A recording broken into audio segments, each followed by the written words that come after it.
Wonder is it real? Rappers acting say they high, say they sippin' pills. Glorify suicide so they get the deals. Big pharma set it up, had to flip the pills. Control the music industry until the scripts get filled. Geopolitically, yeah, we in the field. That's for Israel. Wonder is it real? Took the way you saw the world, then distorted it. Now you think you wanna rock that twirl somewhere orbiting. Theories disproportionate, the truth distorted quick with a forceful grip. They force a misinfo that we absorbing quick. Took the people's signature that mean extorted it. They forging it if news anchors informants who informing them. There's a surplus, but they tell us there are shortages. Credit economy mortgages, dollar that's supported with empty fortresses. But what's important is this: we courting ships, important gifts. Of course it is what extortion is in accordance with an assortment list of foreign tricks we ignoring, which informing this, informing this. It looked like we were snoring tricked. Pedophilia and the government endorsing it. Yeah, eugenics is exactly what abortion is. You just vilify those insubordinate. Way to matrix engineer, that's unfortunate. Geopolitically we in a field. That's for Israel. Wonder is it real? Rappers acting say they high, say they sip with pills. Glorify suicide so they get the deals. Big pharma set it up just to flip the pills. Control the music industry until the scripts get filled. Geopolitically, yeah, we in the field. That's for Israel. Wonder is it real?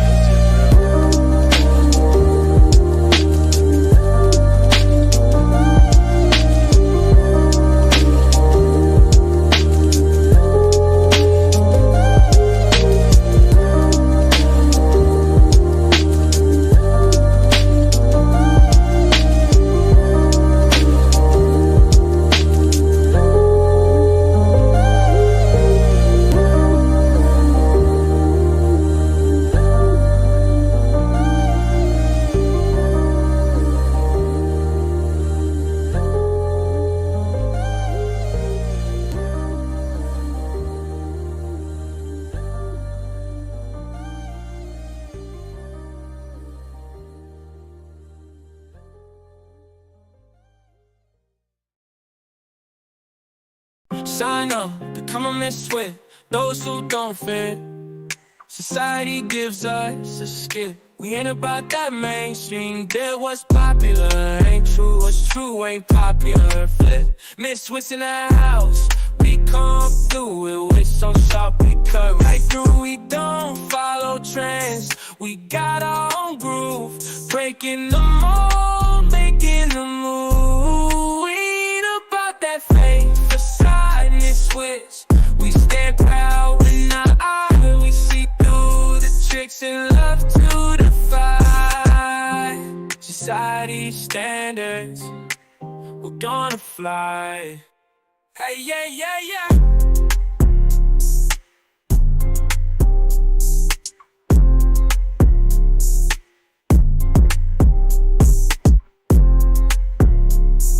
One face of sadness.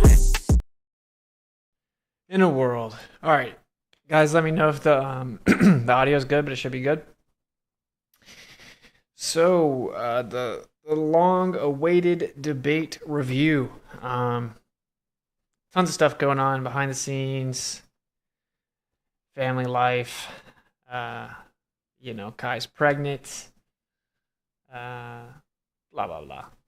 Trying to get everything set up so her mother-in-law will be able to come here for a little bit when the baby's going to be born, and a bunch of other stuff. Well, yeah. And then I ran into FEF episode 100, and then Jaren, which was a pretty important stream with the whole Antarctica final experiment thing happening. And then obviously yesterday I hosted Glowbusters 3.5 hours, and then I had that debate last night with quote-unquote debate last night with Laura Lodge, which was like 2 hours. And so I pushed it to tonight. So anyway, here we are. Congrats. Thank you. Oh yeah, and then shout out to them doing the trivia, Jaren versus Dave, to help us. Very generous, and it's greatly appreciated. That is, I guess, in 2 days, I think. It's the 22nd. On Mellow Dome on YouTube. All right. Cool. So we'll just jump right into it. This is the debate review I did with Pastor Shelly, Jonathan Shelly, Owen Benjamin moderating. It was interesting to say the least. I'll leave it up to you guys if you think we should watch like the first minutes. If you saw it, Owen was just struggling to get the preacher to agree not to ad hom, and it seemed like a line in the sand for him. He could not just straight up say, "Sure, yeah, I agree." And so it was funny, somewhat time consuming to get that agreement. It's up to you guys.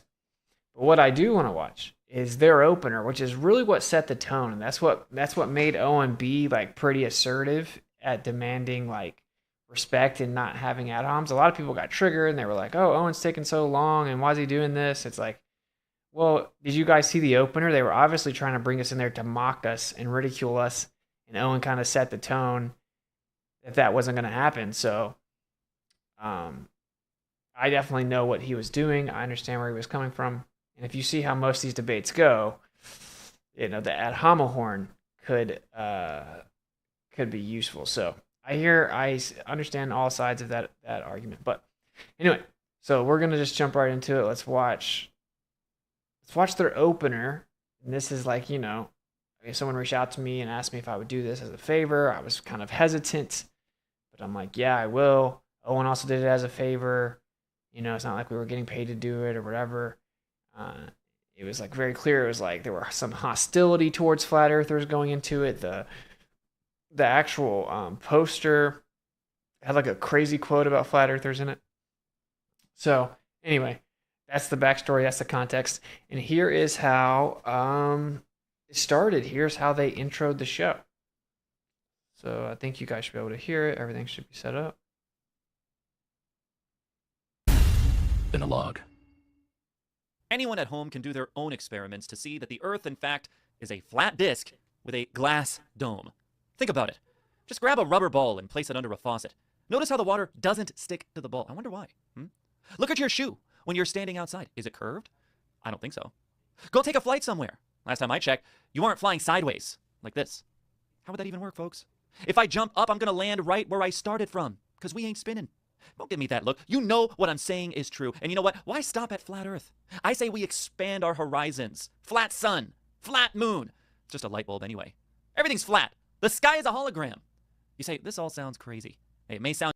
I have it sped up for obvious reasons. ...crazy to you, but the flat earthers are everywhere from North America to Asia, all over the globe. And if you think they're stupid, wicked, or both, and that their brains have been fried with the most nonsensical cosmology you've ever heard in your entire life, that they seem to be under some kind of delusion that takes reality denial to a whole new level, and when you hear them speak, you cannot help but point and laugh. It sounds to me like you've got a case of the Baptist bias.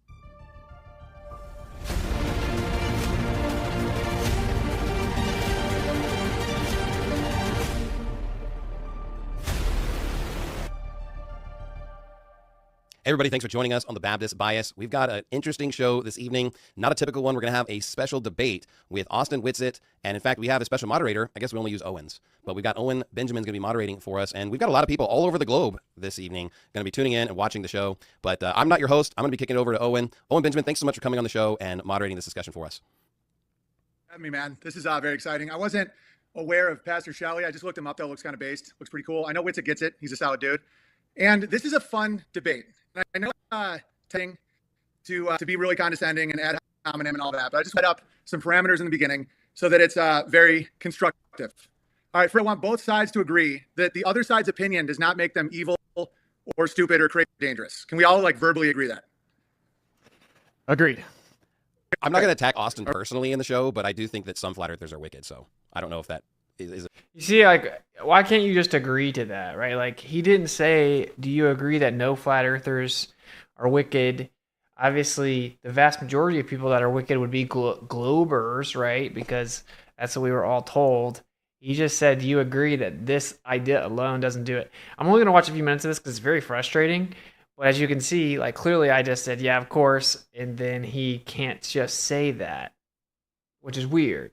It's weird, right? So watch a couple more minutes just so you guys can get it if you didn't see it. But there's so much to cover in the debate that we're going to get into the debate. Yeah, well, some people who like lemonade are wicked. Sure. This is what we need. We need a higher level of logic here. So when you say flat earthers are wicked, so like Brahms are wicked, all right? And I you guys talk about that flat earth is dangerous. I'd also like everybody to agree that the food pyramid is more dangerous, or the belief in margarine. Okay, can you see that that's more dangerous? Like believing the earth is flat is objectively not dangerous, and it does not mean you're stupid. Can you admit that before we start? Well, of course I think it's stupid. I mean, that's the whole point of the discussion. I mean, no, but it doesn't mean the person. Okay, like I agreed to do this because I think that we can have a good logical debate. But if you're just going to be like an ankle biter, like, just follow the rules, all right? Do you think that someone is stupid if they believe this flat?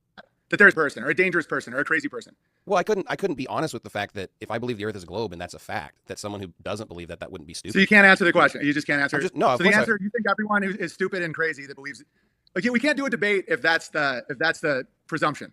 Yeah, but if I think that his position has merit, then why would I have my position? I mean, the poster that we sent I never asked. Literally has a quote of me saying that they're stupid, so I can't contradict myself. You ready? I'm not saying do you think his position has merit. Do you think that everyone who believes in the flat Earth is a stupid? I think that lots of people are intelligent, but that position is stupid. Okay, so do you believe that everyone who believes the Earth is flat is a stupid? It's a yes or no question. This is super easy, man. I'm not even trying to be antagonistic. I'm trying to be like totally unbiased. But you in the show so aggressively with your little light bulbing and like posturing like everyone's dumb. That's not how you start a debate. Like that's dishonorable. Well, I did agree to the debate and said that it would be kind of hostile. And again, I'm not trying to. I'm willing to have the conversation. All right, I think you guys may get it.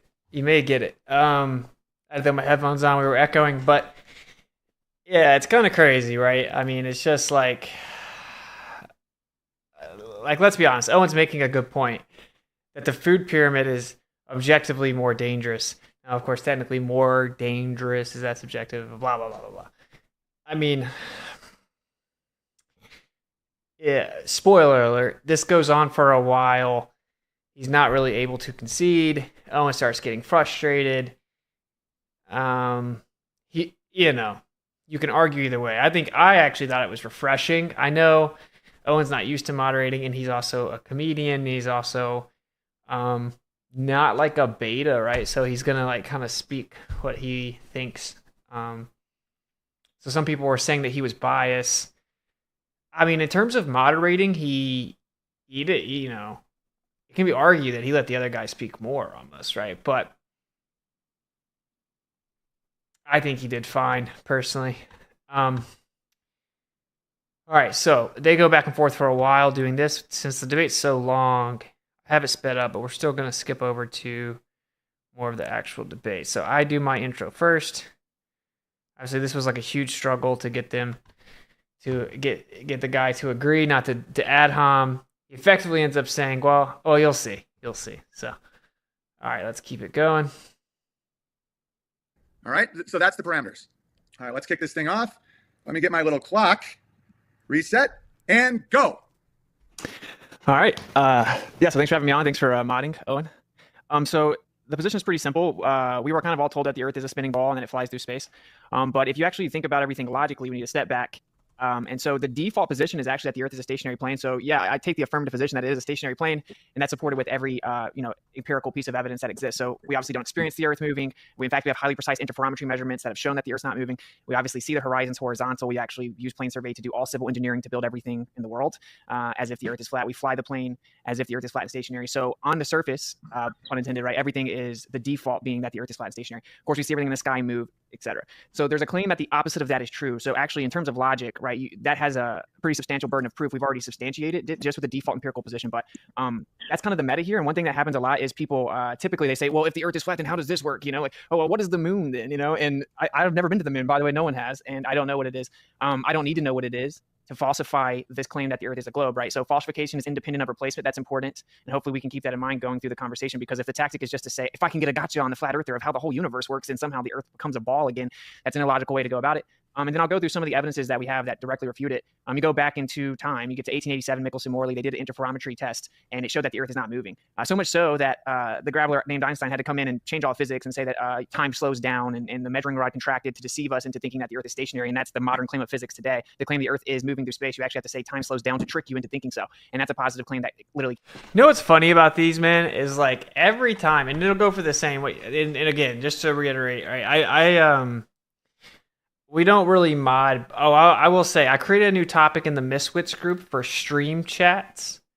So if people want to have like uncensored comments where even people that aren't mods can drop some certain links pertinent to the discussion or suggestions, conversations that are completely uncensored that can kind of unify all the platforms, you can go to the Miswits Telegram, and now there's a new topic that's called Stream Chat. I will tell you, we will moderate that one. If you start talking reckless, you go in there trolling, whatever, you'll just get banned. When it comes to this right here, we try to be more lenient with the YouTube chat, you know. So anyway, what I'm saying is what you will see in the chat is that they will also not address these points. It's also very weird to me, but every debate, I kind of say the same thing in the opener. I say falsification is independent of replacement. Typically, people adopt this approach where they just say, well, how does everything work in the universe? What are eclipses? What is the moon? How far away is the moon? What is this? What is that? What's under the earth? And as if a flat earther concedes, I don't know, that somehow they lose the debate and the globe earther wins and the earth becomes a globe again. And it's completely illogical. You could literally not even claim the earth is flat at all. And you could just say, we falsified the globe earth model. The mainstream globe earth model is wrong. It's falsified. That stands on its own. Falsification is independent of replacement. People just, respectfully, it is a sign of the lack of intellect and independent thinking to need a belief, meaning I have to have a holistic model of what the earth is, or I cannot function. So therefore, until you can give me another one, replace it until the consensus agrees, I must hold on to this other one, this globe earth, no matter what, right? Like that is indoctrination. That's a sign of indoctrination. If you need someone to come tell you what everything is, it's very ridiculous. It's like, you know how many things that we've been lied to about, and we don't know exactly what the truth is. We just know we were lied to. It's insane to me. So I just wanted to point that out. I think I might skip my intro here, but every debate I point that out, and every debate they do it anyway. Every debate I point out, I do make an affirmative position. I say the Earth's a stationary plane, stationary topographical plane, flat Earth, whatever you want to call it. And that is substantiated empirically as the default position. This is also just a fact. It's so weird that people deny this stuff, right?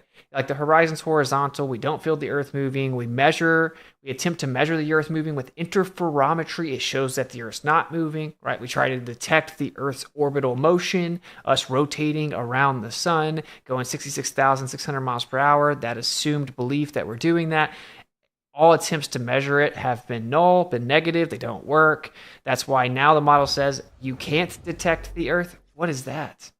That you can't detect the Earth moving from the Earth with any terrestrial experiment, blah, blah, blah. So observations, experience, actual empirical measurements show the Earth stationary. We measure the Earth to be flat, plane survey, simple engineering. We stitch it together. People will say, no, that's not true. Geodetic surveying. It's like, yes, people take the plane survey, stitch it together, and then they add a correction, a curve correction, assuming the Earth's a sphere. That doesn't change anything. The first step, the default to even do geodetic surveying, is to have the data and the distances of plane surveying. People deny all of these basic facts, and I try to tell them, like, hey, bro, if you really think flat Earth is dangerous or misinformation, or you want to virtue signal claiming the reason that you obsessively try to shut flat earthers down is to stop people from being misinformed and misled, and it's not really what it is. But anyway, the worst thing you can do is lie about these basic things. You make more flat earthers. What happens is people that want to have the globe confirmed, want to have flat earth debunked. That's how almost everyone feels when they first hear it. They want to go debunk flat earth, go prove the globe. They come in and they just look for the evidence. And what they do is they go find the people representing the globe, and almost every one of them lie. They lie. A normal person has no problem saying, well, yeah, sure, the default position is that the Earth's not moving, of course, right? Like, that's what we experience. We see everything else moving, whatever. I mean, technically, we could be moving and we just can't feel it, but the default is that we're not moving. When we try to measure the Earth moving, it shows that it's not moving, etc., right? Like, everyone knows that. If you deny that, it's super weird. Everyone knows that. Everyone knows that we see that the ocean's horizontal, that we measure the Earth to be flat with plane survey, that we see the horizon's horizontal, that planes fly as if the Earth is flat and stationary. Literally, planes fly as if the Earth is flat and stationary because it's the default position. You may think that that's not really what the Earth is, and just on a smaller scale you can use it. I know that's not the point. It's the default position objectively. Okay? So therefore, on its face, the burden of proof has been substantiated. If you're saying, oh, you need to look a little further, actually that's deceptive, you don't understand scale, it's different. Okay, maybe so. You have the burden of proof. This is very simple, very basic. I break it down in every debate, and no one ever actually adheres to it. They don't acknowledge it. They're not honest about it. It's awful. I feel bad. I feel like I need to start going undercover as a globe earther because I could do 1,000 times better trying to defend the globe. You guys do terrible. You do terrible. You create more flat earthers than we ever could because they're desperately looking for someone to defend it, and no one can do it. Now, here's the caveat. Because if you're honest and logically consistent, it becomes very difficult to present evidence for the globe earth. Very difficult to present evidence void of logically fallacious reasoning for the globe. So there's my little intro rant, replacing my intro here. I basically say that. And we're going to get into it. The reason I wanted to do this review is there's a lot of stuff the guy was saying he can get corrected, and I'm going to clear it up for anyone that watched it. But hopefully you guys actually listen to what I just said. If you're coming here, if you're new to this, whatever. That's pretty important because I can assure you that if you are in a cognitive state where you have to misrepresent the flat earth arguments so that you can convince yourself they're not real, I mean, something's going on there, right? Like if flat earth is provably wrong and stupid or whatever you want to say, the last thing you would ever have to do is strawman it or misrepresent it or be intellectually dishonest. Why would you ever need to do that? If the Earth is actually a giant spinning ball, it just appears to be flat and stationary on the small local scale, then you would never deny that. You would never play games. You would never avoid that. It's weird. It's very weird. Now, I think I know why, right? And it's called cognitive dissonance. So, all right, that's kind of what I'm saying here. We'll skip over to him, and he basically says, look what he says. Again, Owen kind of got him to agree that he's not going to ad hom, and this is kind of what he says here. For a 5-minute opening, and I will give you the bell at 4 minutes and 30 seconds. Go ahead. Well, I did have a opening statement prepared. I'm not going to be able to read that because apparently ad hominem is not allowed. I had an opening statement prepared, but I'm not going to be able to read that because apparently ad hominems are not allowed. Why would your opening statement have ad homs? Now, I do want to make sure everyone understands what ad hom is. An ad hom is not an insult. They are different things. You can insult someone and it not be fallacious and not be an ad hominem. If you insult someone in place of an argument, it's fallacious. It's called ad hom, attacking the person instead of the argument. If you attack the argument and you tag on a couple zingers or jabs or insults, it's maybe distasteful, unprofessional. It isn't fallacious. So if I say, well, actually, you had to presuppose the sphere with Eratosthenes, presuppose a distance on parallel rays, and then you take that reification, affirming the consequent, begging the question, presupposition, then you actually mathematically map out that assumption. Therefore, it is logically inadmissible. It doesn't prove the Earth's a sphere. You had to assume and beg the question of the very thing you're claiming to prove in order to even do that observation the way you did. That's stupid. Actually, that wouldn't even be a personal attack, right? Or if I say, you're stupid, right? I don't really think I would really say that, but if I did, that's not an ad hom. I addressed the argument specifically, and then I said something. So it's important to know the difference there, but I don't know if he knows the difference, but if he does, it's even worse, right? He's saying that his opener in a debate was going to be filled with ad homs. So you guys may be triggered that Owen didn't let it go and pressed it. Good thing, right? Because think about how much worse this debate was already kind of ridiculous. Think about how much worse it would have been if his opener was just ad homs.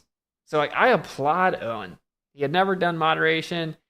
Most moderators don't have the balls to actually call people out, and I actually appreciate that he did. I think he even overcompensated for his ideological bias at times. So, anyway, we'll move on.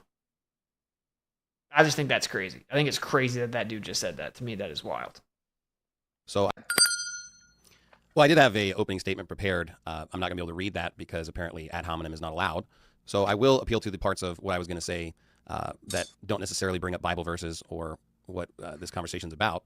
But specifically proving the Earth is a sphere takes about 30 seconds. There's plenty of YouTube videos online that prove that. You can watch them. There's 1-minute videos, 2-minute videos, 10-minute videos. There's plenty of things that appeal to all the evidences and all the proofs. Number one, the stars are flipped from the northern and southern hemisphere, which makes it abundantly clear that we're on a sphere. And yeah, people are walking upside down to us.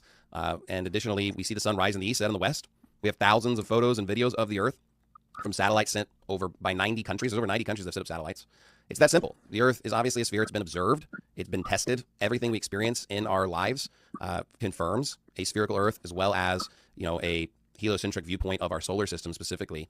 And additionally, when it comes to history, the Bible, or science, they all appeal to the exact same thing. In Isaiah 40, verse 22, the Bible says it is he that sitteth upon the circle of the earth. And the Bible has always known about the shape of the earth. It's always known about different cosmology and different things that we experience, see in our universe. And science.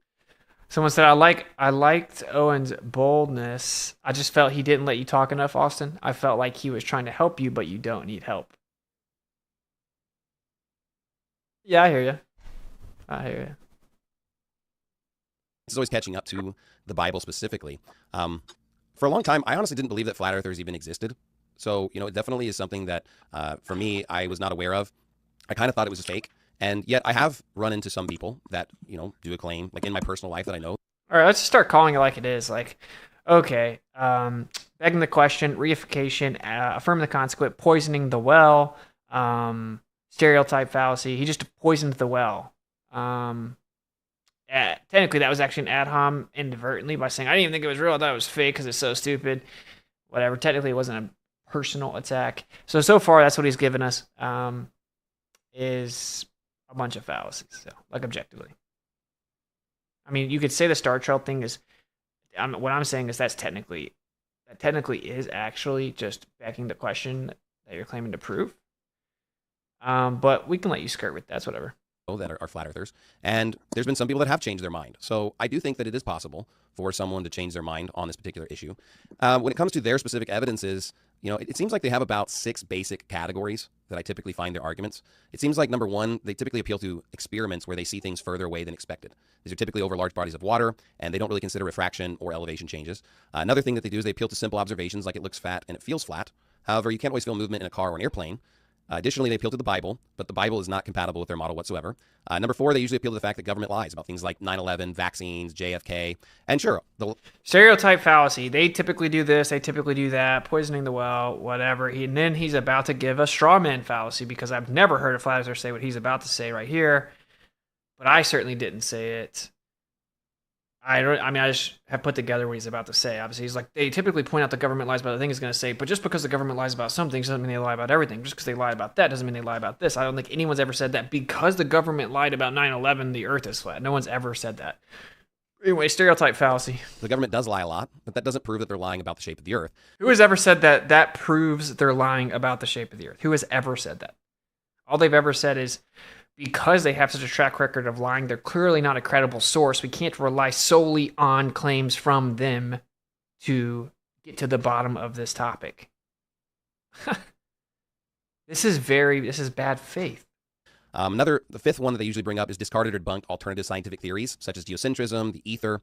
We even heard earlier the appeal to the Michelson-Morley experiment. However, that was based on the fact that the Earth is moving, and it did not. I don't know, low-key triggers me. It's either Michelson-Morley or Michelson-Morley. I don't know where you got Morley.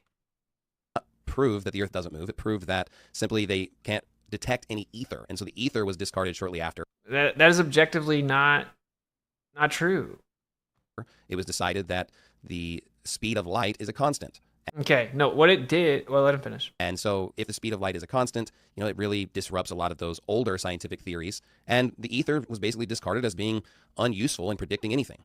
The 6th thing that typically flat earthers will do is they will appeal to the fact that there's bad science. And of course there is. When it comes to the Big Bang Theory, when it comes to evolution, these things are complete junk. They're not true. They're made up. And so they kind of appeal to that as a gateway into the idea that there's other lies, other bad science, and they suggest that somehow the heliocentric view or the spherical Earth is somehow bad science again. But when it comes to this specific situation, I think it's really clear that this is just a distraction from what's really important. And obviously another stereotype and straw man. No one says because these other claims of quote mainstream science are not true, therefore the globe Earth is not true. That is no one has ever made that argument, because mainstream scientific positions aren't always wrong. No one's ever.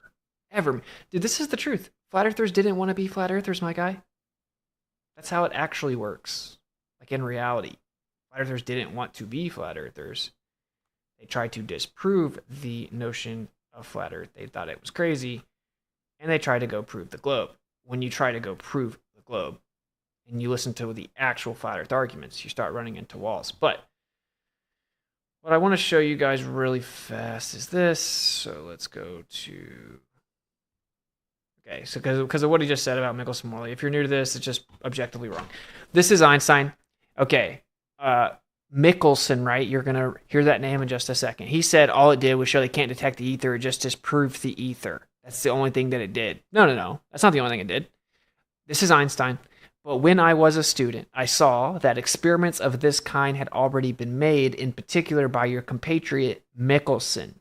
He proved that one does not notice anything on Earth that it moves, but that everything takes place on Earth as if the Earth is in a state of rest. So could Michelson-Morley have only disproved the ether? No. Einstein right here, who's the guy who brought in the solution for the Michelson-Morley test, is the current glue for the mainstream model to this day, is basically a prerequisite to believing in the spinning globe model. Says that Michelson proved that everything occurs on the Earth as if the Earth's in a state of rest, and that you're not going to notice anything on the Earth that it moves. So if Michelson proved that with these experiments that he's referencing, how did he do that? Well, Michelson-Morley was supposed to detect the motion of the Earth through an ether. It didn't. It showed the Earth wasn't moving. So what did they do? They got rid of the ether and then had to come up with an explanation for why you can never detect the motion of the Earth from the Earth. To say it didn't have anything to do with the motion of the Earth, it didn't show the Earth was stationary, it just disproved the ether, is patently and objectively incorrect. This goes back to my point I was making earlier. If your position is so strong, why would you have to lie about it? What happened was Michelson-Morley proved from within your paradigm that you can never detect the Earth moving around the sun from the Earth, which means it absolutely did have something to do with the motion of the Earth. It updated your entire model to claim that you can never actually detect the motion of the Earth around the sun. Okay, this is a fact. It's really weird if you have to misrepresent that. I think that is goofy. It's goofy, bro. I think that Owen kind of brought this up earlier, and the idea that this isn't the biggest issue necessarily. I think it's a distraction from the gospel of Jesus Christ. I think that that's our sole purpose on this earth. Dude just said it's a deflection. I'm directly rebutting his claim that Michelson-Morley had nothing to do with the motion of the Earth. This is so silly. What's really silly is like if people can't accept basic facts, but then they want to pretend that they're the ones that are so smart. It's super weird, bro. Like, guys, you got to get a grip. You got to get a grip. You look like very immature and ignorant. Is to get saved and to give people the gospel so that they could be saved. And it seems like every time I run into a flat earther, they only want to talk about that. Like they're just so ardent and just so vitriolic for that particular viewpoint. It just seems like their whole worldview. And so, I do think that it's certainly a distraction. I have a lot of other... This is like, again, poisoning the well, stereotype, non sequitur, meaning it doesn't follow, it's not sequential to the conversation as to whether or not the Earth is a globe or not. Oh, all the flat earthers that I've met, they're like really, really obsessed with flat Earth. Like, okay, stereotype fallacy, poisoning the well fallacy, non sequitur, red herring, doesn't matter. That's ridiculous. I'm just going to point out, if your opener has nothing but fallacies in it, you might want to reassess the situation. Strong opinions about that, but I'll keep them to myself for now. So we're good to go. Okay, so that concluded Pastor Shelly's opening statement, and his argument rested on 2-minute, 5-minute, and 10-minute YouTube videos existing. 90 countries have said so. The government sometimes doesn't lie, and that flat earthers rely too much on experiments, how things look and feel. Some people will change. So I mean, obviously you could say that this is bias. He didn't recap mine, I guess you could say. But that is pretty funny. He did say that. He said, I had an intro. I got to kind of like defend my boy Owen. Some people are giving him a hard time. I mean, he did say that. Like a globe earther can't have like real active moderation is pointing out fallacies and stuff like that. And that's like the glober's worst nightmare. In all these debates, what the moderator does is sit back and just let them do whatever. Say whatever, interrupt, do whatever, right? But anyway, I mean, I can see that someone would say, well, he didn't recap Austin's or whatever. But the guy did literally say, I had an introduction written, but since I can't use ad homs, I can't use that, the one that I prepared. And he said, if you can prove the Earth's a globe in 30 seconds, just go to YouTube. There are 2-minute videos, 5-minute videos, 10-minute videos. Everyone knows that the Earth's a globe. Most flat earthers are da-da-da-da-da. He sprinkled in, you can star trails in the south. The star trails go the opposite way in the south. Okay. Spoiler alert. If you were on a flat Earth and all the stars were moving around Polaris, if you then began to look south, the stars that are all going east to west would appear to go clockwise.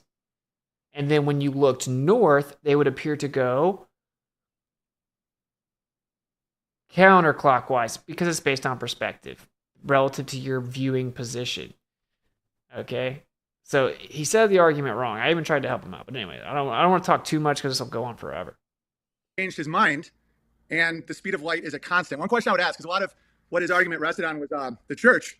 Was the church always heliocentric globe-based, even before Galileo? So was it always this? Because you said science catches up to the globe. I'm just curious, was the church always a globe model? Just to be clear, I said the Bible. So just because people may have bad interpretations and not understand the Bible, okay, good. doesn't mean that the Bible is wrong. Additionally, I think it's impossible to always know what happened throughout history. But yes, historically, Christianity, there's been plenty of Christians that have believed in a spherical Earth, but there have been people that have denied that. So I think it's a mixed bag. I would not say it's all one or the other. Well, Galileo was arrested for thinking the Earth moved in the 17th century. So that's not exactly a mixed bag. But anyway, so now we're going to kick it over to Witsit Gets It for a 3-minute rebuttal to Pastor Shelly's opening statements. Go ahead, 3 minutes. Okay, yeah. So on the scriptural thing, I mean, you obviously brought up Isaiah 40:22, and that circle is specifically a different word in Hebrew than he uses just before that, which is a different word for ball. So he specifically doesn't call it ball. And I actually have seen a video of you, and I didn't look too much into it, but you said, I hear a bunch of people say Hebrew cosmology, and you said, yeah, well, the Jews are wrong about everything. Well, the Messiah was a Jew, I guess, right? And I think he would have probably said, hey, you guys got the first part of the book wrong. So it's a wild argument to me. It obviously says it's immovable and fixed. It's you have to claim that the scripture's creation description is not literal, but I can prove that the scripture is literally correct outside of it, right? And so I find that part very interesting. Truth doesn't fear investigation, and that's what makes it so fascinating. And so we just can cover quickly the stuff you got wrong. You said that they discovered that the speed of light was constant. No, that's not correct. He assumed that it was because it had to be, along with time dilation and length contraction. In fact, it's been proven not to be. There's anisotropic signal propagation accounted for even in GPS. You brought up satellites, so I guess we can get. This is what always happens, right? I just destroyed his argument. Like, so if you're in the chat saying I'm deflecting, anisotropic signal propagation, word salad. No, it's not. Let's define the words. You said he proved that light was constant. No, he didn't. He assumed it in order to explain the test and why it didn't show the Earth moving. Fact. Einstein says in Relativity and Special General Theory, his paper, which we can pull up if we need to, I've done it 100 times, that we had to assume that light was constant. We had to get rid of the ether. We had to assume the apparatus contracted in relation to the sun. This is it is actually very simple. People make relativity complicated. Then I said, but it's actually been proven that it's not, right? So not only did he just assume it, it's actually been disproven because anisotropic signal propagation for GPS, that means that the signal, which is light in GPS, the signal propagates faster in one direction than the other one. That's what anisotropic means, preferred direction. Isotropic means no preferred direction, right? And they say that the universe, for example, is homogeneous and isotropic, that everything's distributed with no preferred direction, it's evenly distributed. Anisotropic would mean preferred direction, like how the CMB actually had a preferred direction based on the energy distribution. The signal should go the same speed over here as it does over here, as up, down, left, right, east, west, north, south, doesn't matter, because light's constant everywhere in all reference frames according to relativity. But actually, they have to make anisotropic corrections, meaning that to get the distance right with GPS, they have to account for the light going faster in one direction than the other. That's a direct refutation of the claim that light is constant no matter what direction it goes. Okay, so that'll never get rebutted. That's why I'm trying to work on my approach. It's like if I'm too technical, like it almost never gets addressed. It gets buried, lost in the sauce, and then called words out every time. And it's like very frustrating. get into it, but satellites in no way prove the Earth's a globe. They actually use ellipses over a plane with a change of velocity relative to the center of the coordinate system and real inertial forces of a rotating universe, which are geocentric physics in their equations. It actually is evidence for geocentrism if satellites are up above us. You said that Michelson-Morley just failed to detect the ether. That's just patently incorrect. It was the relative motion of the Earth in the ether. What they were trying to detect was literally the motion of the Earth at 30 kilometers per second through an ether. They didn't. They threw the ether out. They then said that time slowed down, that the measuring apparatus contracted to deceive them into thinking that the Earth was stationary. You say we just say that we see too far.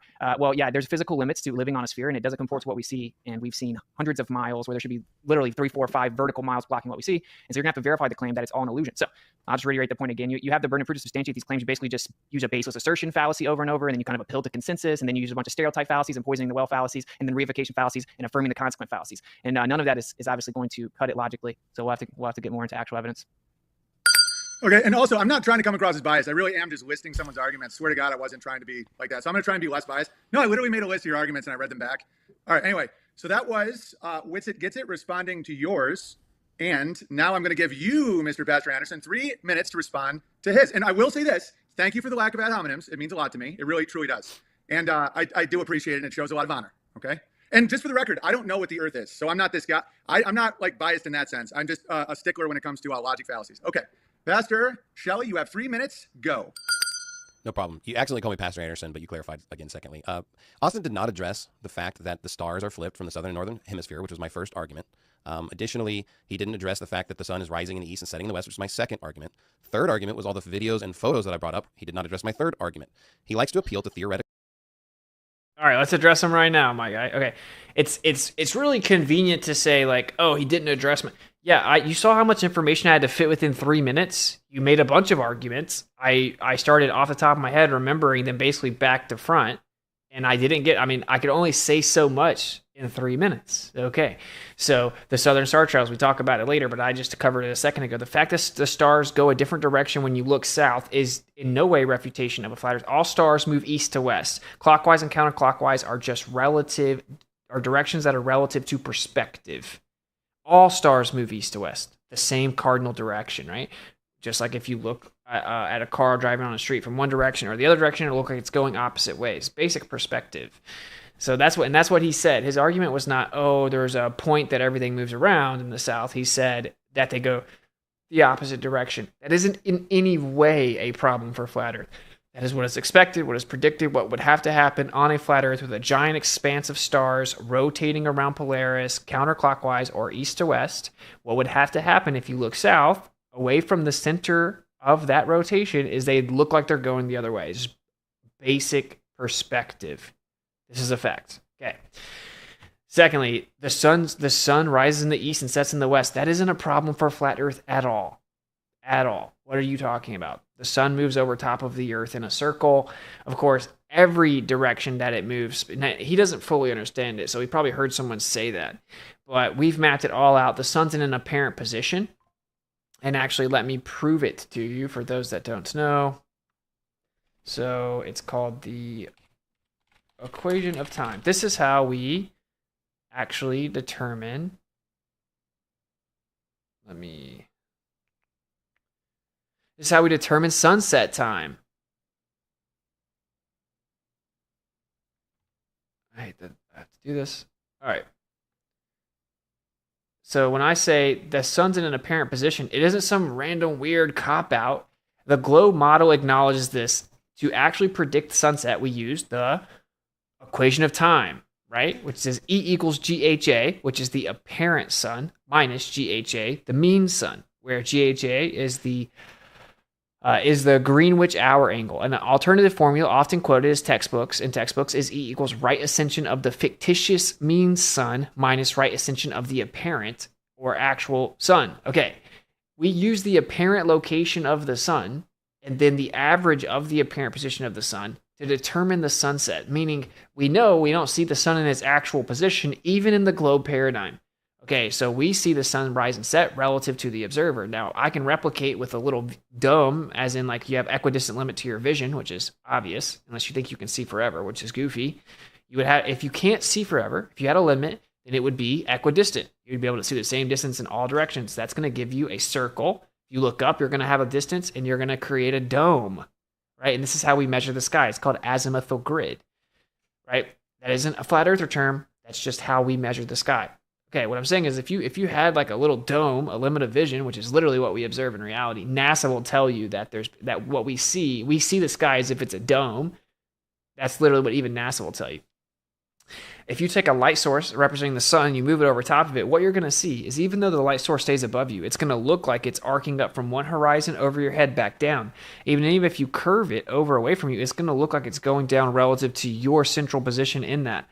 And so to not get too in the weeds, it's very simple. We see the sun in an apparent position, and we've mapped it all out on a flat Earth. It's every single place the sun sets and when the sun sets and what direction it sets works on a flat Earth. It's all been mapped out. It's not super complicated. The sun's in an apparent position, just like it is in the globe model. If you say, ha ha ha, you're stupid, you have to claim the sun's not really where it is, oh, stupid flat earthers, then you're denying your own model, who says that we know the sun's not actually where we see it either. If you think that the sun is actually where we see it, then you think the Earth is not a globe. Okay, so I'm glad we got that covered. And then the other, what's the other thing you said I didn't answer? Let's hear it. Critical fitting in the east and setting in the west, which is my second argument. Third argument was all the videos and photos that I brought up. He did not. The videos and photos. Oh, you mean like the photos that they've admitted were Photoshopped because they have to be, and they took flat map data from high altitude, stitched it together to make a flat map, and then wrapped it around a ball, and then painted it and Photoshopped it because it has to be? Is that what you mean? The photos that come from a flat Earth, from pictures in a plane that they stitched together and then called it the blue marble and put it as the default picture? Dude, the pictures that we've seen Photoshop hands accidentally left on, the pictures that we've seen cloned clouds, admittedly, most of them are composite or Photoshop or CGI. So you're appealing to videos and pictures that only government agencies can supposedly get, and we've caught them faking it and doctoring it many, many times. That isn't proof of anything. I have pictures of Sasquatch.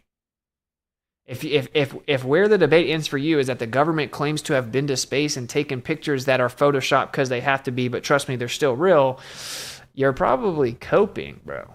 That's not a good argument. So those three arguments that you act like I was scared of, I obviously was not. Didn't have time. Now watch, he won't address anything that I just said, though. He's not going to address any of the interferometry measurements, the anisotropic signal propagation of GPS. He's not going to address any of that. Not address my third argument. He likes to appeal to theoretical physics and act like he's smart and like he knows what he's talking about on those issues, but he's Ad hom. When did I appeal to theoretical physics? He likes to act like he's smart. You mean that the points I made you can't rebut and don't know about, so you have to pretend that somehow I'm like conning the audience so that you can avoid addressing it. wrong. And specifically when it comes to the Michelson-Morley experiment, he's wrong again. They already know the fact that the Earth is moving around the sun. What it disproved was the ether. But I don't really care about getting into... So now, that's what I want to know. If there's any Globers in the chat or whatever, you're welcome here. It's all good. Did I not just clearly prove he's wrong about that? Do we have to do that further? I have entire Michelson-Morley. Why do all globe Earth proponents lie about this? He's wrong about it. They knew the Earth was moving. They thought they knew there was an ether. They thought they knew the Earth was moving. Okay? They set up a test to measure the Earth moving, and the reason they were doing that was they wanted to determine the velocity of light in relation to motion. So like, well, if we wanted to determine the velocity of light, like is it constant, does it change, like how much does it change in relation to motion? Well, we'll use something that we know is moving, the Earth. That was their thought process. Like, one thing we can reliably use in our experiment to test if light speeds up when things are moving is we'll use the Earth, because we know the Earth is moving around the sun at 30 kilometers a second. So it's moving very fast. So since we know the Earth's moving around the sun, we'll use the motion of the Earth for our test. And we'll calculate it based on knowing there will be basically some resistance as it moves through the ether, and we'll be able to predict the interference pattern of what the light is going to do. So they didn't expect the results to be completely accurate or anything. They were just trying to see, they had a good idea. It was considered a genius test. So like, oh my gosh, this is brilliant. You're going to use interferometry. That's like light beams. We now use lasers. They kept the light beam in phase by splitting it so that they knew they were perfectly in line. One of the light beams should have got back to the receiver after being sent different directions and back, combining in the middle, then going to the receiver because of the motion. They didn't get what they expected. So they assumed the Earth was moving. True. He says they knew it. No, they believed it. They assumed it. And then they were all taken back by the results. They didn't detect the motion of the Earth. It was the most startling result in physics. Everyone was taken back. They stepped back and say, we weren't expecting this. This is not what was supposed to happen. Okay? This is why Einstein says Michelson proved with his experiment that we can't detect the Earth moving. He didn't say Michelson proved there is no ether. He said Michelson proved that we can't detect the Earth moving from the Earth, that everything on the Earth will occur as if the Earth's in a state of rest. He then says in Relativity, Special, and General Theory, published in 1920, Einstein himself says, we now know that there's no terrestrial experiment you can do to measure the motion of the Earth. He also says, I've come to the conclusion that there's no optical experiment that can measure the motion of the Earth, although the Earth moves around the sun. So it changed all of physics. Albert Michelson himself said, this directly contradicts the assumption that the Earth is moving. Hendrik Lorentz then came out and said, briefly, everything occurs as if the Earth is in a state of rest. Okay, this is just a fact. It changed the model because you weren't able to detect the motion of the Earth. If you have to lie about this and say it had nothing to do with detecting the motion of the Earth, they knew it was just about the ether, it just disproved the ether, that's super weird. That's super weird. That just isn't true. Just go read the paper. It says this disproved the stationary ether, right? Because either there's some type of motion in the ether or whatever, right? Or the ether's moving with the Earth. They didn't know what it was. The Earth couldn't be moving through a stationary ether without getting this effect. So they're saying they disproved the stationary ether, and then we still have to explain why we can't detect the motion at all. And then they came up with the idea that, the measuring apparatus contracted and deceived us. If you can't, listen, this is the thing. This is the reason I harp on this so much, because this is wild. I've met very few people that can literally say with a straight face, yes, I believe that the measuring apparatus contracted just the perfect amount and simultaneously time itself slowed down to make it look like the Earth wasn't moving, but it was just an illusion. Dude, almost no one can say that. Almost no one can say, yeah, I believe that. So they have to avoid it by saying, it didn't, no, it doesn't mean that. No, it just disproved the ether. You're so stupid. If your belief is so fragile, like the model is so insane that you can't even absorb it, you can't actually accept it for what it is, then something's going on, bro. Right? How can you claim to believe in something you don't even know what that belief is? So I won't take any more time on that, but that's very important. This guy just hand wave dismisses it and whistles past it and then misrepresents it, avoids the specificity that I just explained in my response. I explained that specifically. He just completely hand wave dismisses it and baselessly asserts, baseless assertion fallacy. Nope, what I said is true, right? It just disproved the ether. Just baselessly asserted, even though I refuted it with specificity. It's goofy, bro. It's goofy. So, and then he sprinkled in a little ad hom. He just appeals to theoretical physics, straw man, and then tries to sound smart. Ad hom, poisoning the well. Because what you're doing is trying to preemptively discredit me to the audience by attacking me, attacking my character or intention. So anyway. Theoretical physics, because we have so many simple proofs that he wants to ignore and not talk about that clearly prove the shape of the Earth and a heliocentric model. I would love to discuss Isaiah 40 verse 22. He brought up the Hebrew underlying word, which is hug. I'm sure he doesn't speak Hebrew. And specifically, if we look at this word in all translations, it appeals to the exact same thing. If we look up the word circle in the dictionary, it will tell you that it's a sphere and it's the Earth and it's an orb. Dude, that is the worst argument I've ever heard.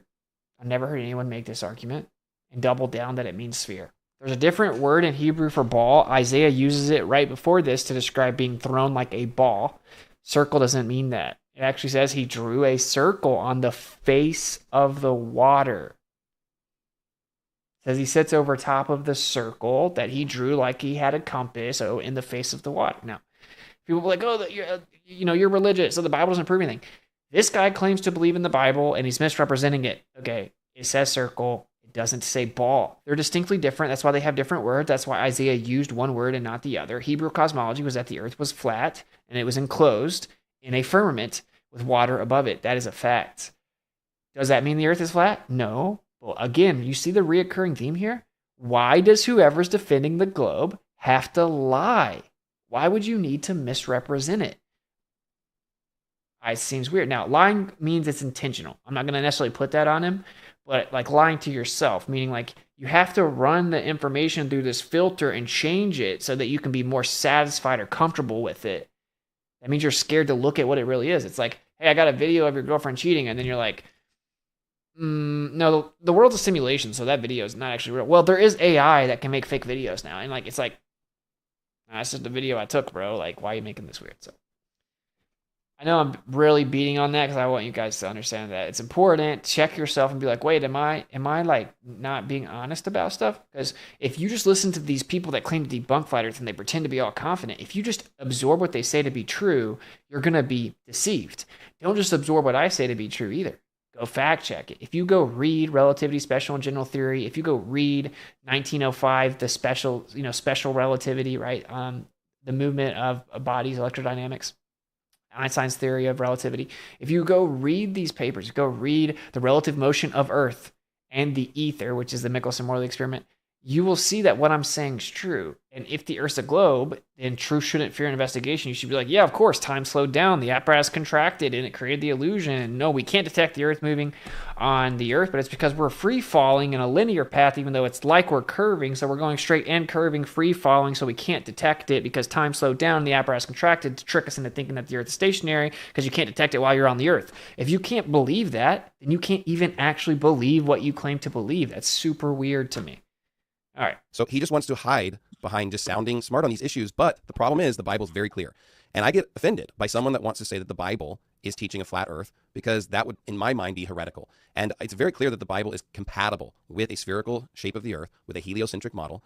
I'm not sure if I understood if he said satellites don't exist, or maybe they don't exist in the way that we describe them. So I'm not sure exactly what his argument was on that particular issue. This is the major problem. Like, he doesn't listen. My argument, he's just waiting to speak, right? My argument was satellites aren't a problem for a flat earth. They use geocentric coordinate systems and physics and equations, which means that if they're actually up there utilizing those physics and equations, they're evidence for a geocentric model, if anything. And you just take a projection from a globe to a plane. There are ellipses over top of a plane earth as opposed to circles around a ball. So that doesn't prove it. If there are satellites orbiting around the earth and they're taking these very specific paths, you would just map that out on a globe. So listen very carefully. If the earth was flat and you put satellites up above it and you started mapping them out, you could take the satellites, even though the earth was flat, you could map their paths out on a globe. That is a fact. It's just called a projection. It's just how you project it. If you can't accept these things, it's getting weird. Okay, so that's what I was pointing out. Like, no, it's just a projection. So the paths themselves would be ellipses on a plane. It would be, circles around the globe. So just a bit depending on how you project it. I said the actual physics and equation used in ECF, Earth-centered, Earth-fixed coordinate system. So a geocentric coordinate system, right? You can obviously make transforms from different types of coordinate systems, but they use an ECF almost all the time. And even if you transformed it to it's called the solar barycentric, meaning like the barycenter of the solar system, which is not quite in the middle of the sun, but close to the sun. That would be what your model claims. They'll say that you can transform those back and forth. They're equally valid. We just use ECF because it's more convenient. It's easier. It's more. It's a better representation of what we actually experience and observe. So we use an Earth-centered, Earth-fixed coordinate system. And then they actually, therefore, use the physics of a stationary Earth, which is that the universe is rotating around it. And that generates real inertial forces. And they actually account for these inertial forces in their orbital mechanics. So if they're up there, they're evidence for a geocentric Earth. And it has nothing to do with the Earth being a globe, because I explain it over and over and over. Sure, you can map down the globe. Sure, they do. But you could just project it over on a plane. It's very simple. And when you project it over the plane, it makes the flower of life. And the flower of life, coincidentally, it leaves out the middle. The satellites never go over the North Pole. They never go over Antarctica. How convenient, because we would expect them not to be able to do that. But these are all just facts, by the way. Again, theoretical physics did not exist at the 1600s or the 1300s, or if we want to go all the way back before the time of Christ, when tons of people had already proved. Yeah, and I'm realizing, like, look, we'll just prove it, because we'll prove it really fast. Here, let's go to PowerPoint. I think it might be in here. It might be a different one. Let's go. Where's fractal reality? Here we go.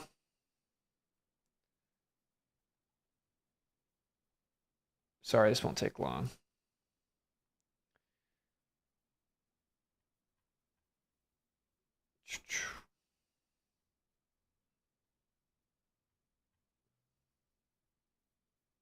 Okay. This right here is the ISS trajectory mapped out on a plane Earth. That's what this is. Okay, it's just an example. That's just one of the satellite paths, right? That's literally what that is. Look, I'll show you another one.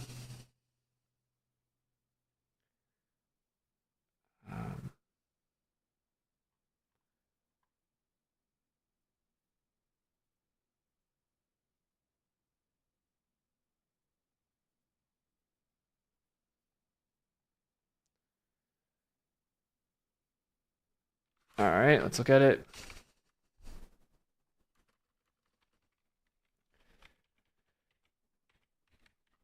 This is obviously the same path that you see on a Ferrel cell image. We see the same geometry everywhere.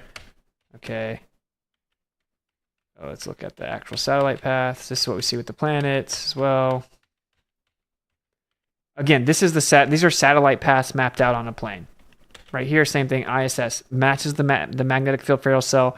If it's on a flat Earth, it matches the Ferrel cell lines of constructive and destructive interference. And if you see here, the North Pole has this giant circle around it where the satellites don't go. What a coincidence. That's what we see in the Ferrel cell image. That is what this is. This is actual raw satellite data, allegedly. It's not never actually raw. They make corrections. That's it on a flat Earth. So do you see what I'm saying when I say, dude, if the satellite's up there, first of all, where they're going isn't bad for flat Earth, right? It actually makes perfect sense on a flat Earth. It's just a torus field geometry. It's ellipses, makes a Ferrel cell image, basically. Okay, so I just wanted to show you guys that real quick. Proven the Earth was a sphere. When we talked about Eratosthenes had discovered the circumference of the Earth before the time of Christ. And we have maps, we have globes, we have all kinds of images from the Bible of people showing that the Earth is a sphere, believing it's a sphere. I don't need modern scientific theories. Okay, great job. And we will kick it back to Witsit in 1 second for him to address, and I wrote these down. And to be fair, dude, Owen said that he's going to do the bell 30 seconds in advance. Like when he does it, you have 30 seconds left. Stars being flipped in the southern hemisphere, the sun rising in the east and the west, Eratosthenes, and the HQ, the who question. And I will add this, though, as the moderator, I get to look things up. And Pastor Shelly just said that circle means a globe, and I just looked it up, circle. The definition, a closed plane curve consisting of all points at a given distance from a point.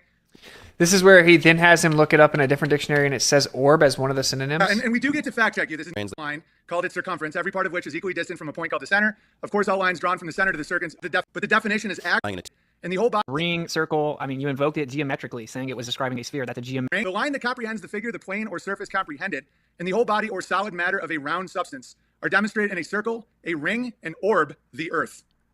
Okay. So it says ring, circle. I mean, you invoked it geometrically, saying it was describing a sphere. That's a geometric argument. Yeah, ring is. Because he jumped in earlier to correct Owen saying, oh, but that's just geometrically. And it's like, what? You just invoked it as a geometric. We'll let you hear it. So the people that are going to lie about it.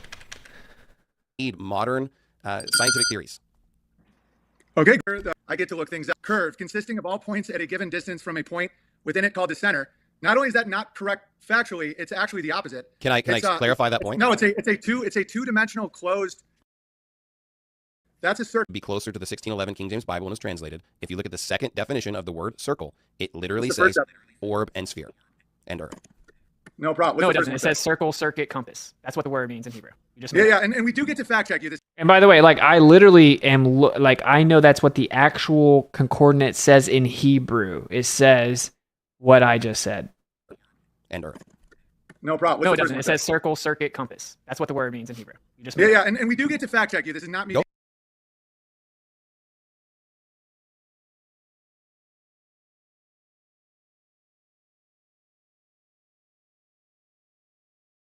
Sorry, I was muted. Sorry. I know you guys are going to tell me, but I know. Sorry, I was muted. Think about how insane this is. We're talking about the Bible. It was written in Hebrew. It describes the earth as a circle. It uses a specific word for circle. I'm saying, here's what that Hebrew word literally means. Circle, compass, circuit. He's saying, no, it means ball. Here's a dictionary from the 1800s that says it means orb as one of the synonyms. Here's the word that was used when the Bible was written. Here's what the Bible says. The word that we're discussing that's in the Bible, the Hebrew word means circle, compass, circuit. That's what it means. It doesn't mean ball in Hebrew. You know why? We have a different word in Hebrew for ball. I don't know how this is difficult. So I point out, like, oh no, this is what it means in Hebrew, and he says, oh, there's a dictionary from the 1800s that says it was this, and it's closer to the King James. It's like, well, they tried to take the Bible and make it mean ball, so that wouldn't even matter. We're talking about the actual word. This is dangerous territory. Now I know some people don't even believe in the Bible.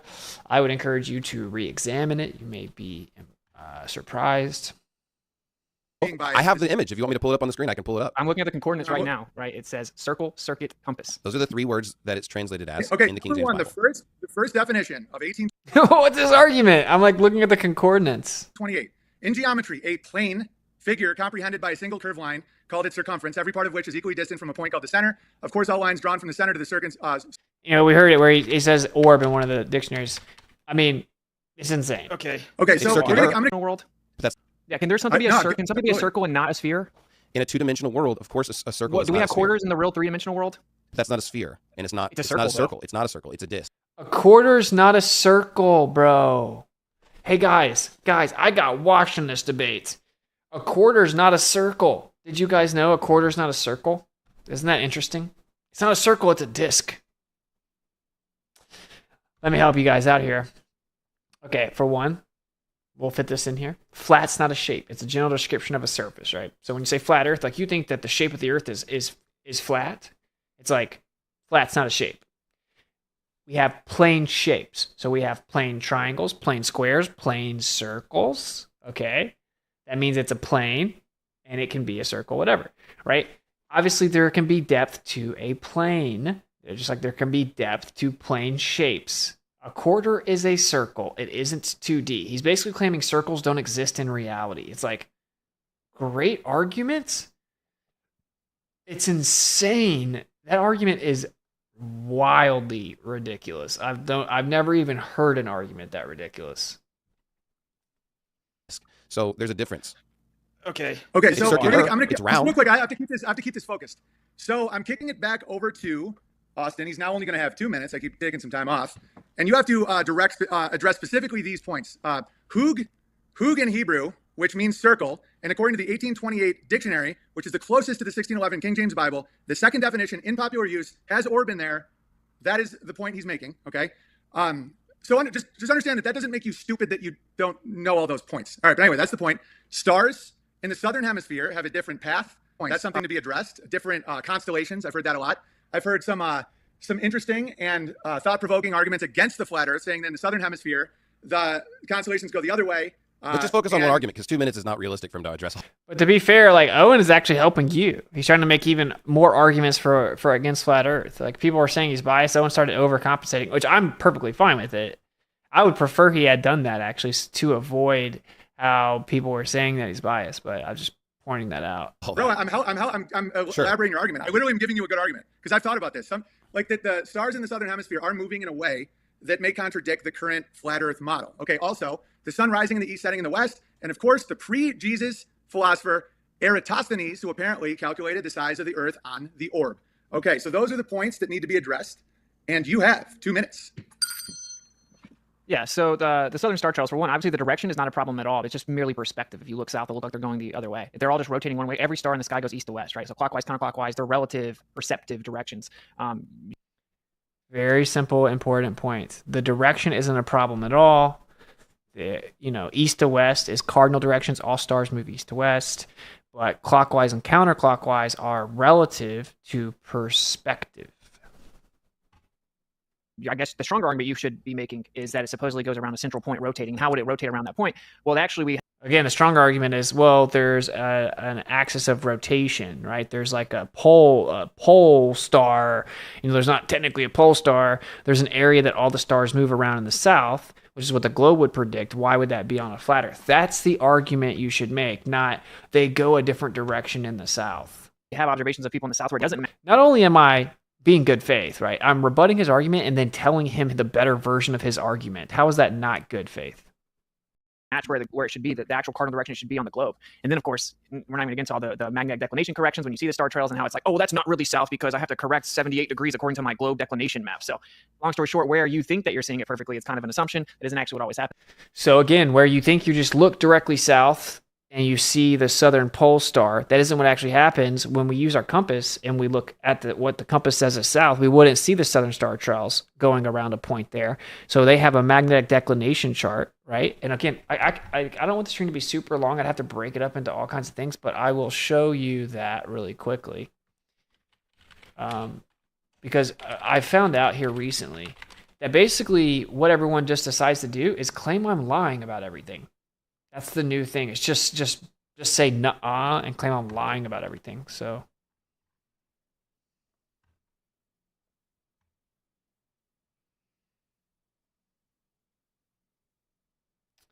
let's find this here.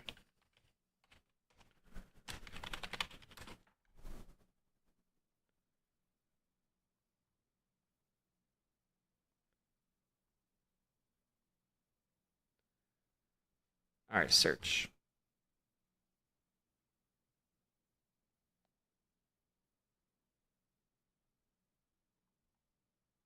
Yeah, it was. Whatever, we'll just zoom out.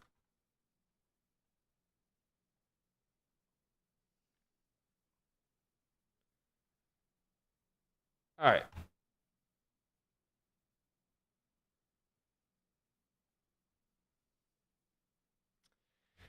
So you start clicking around here and you're going to see, you see the declination here.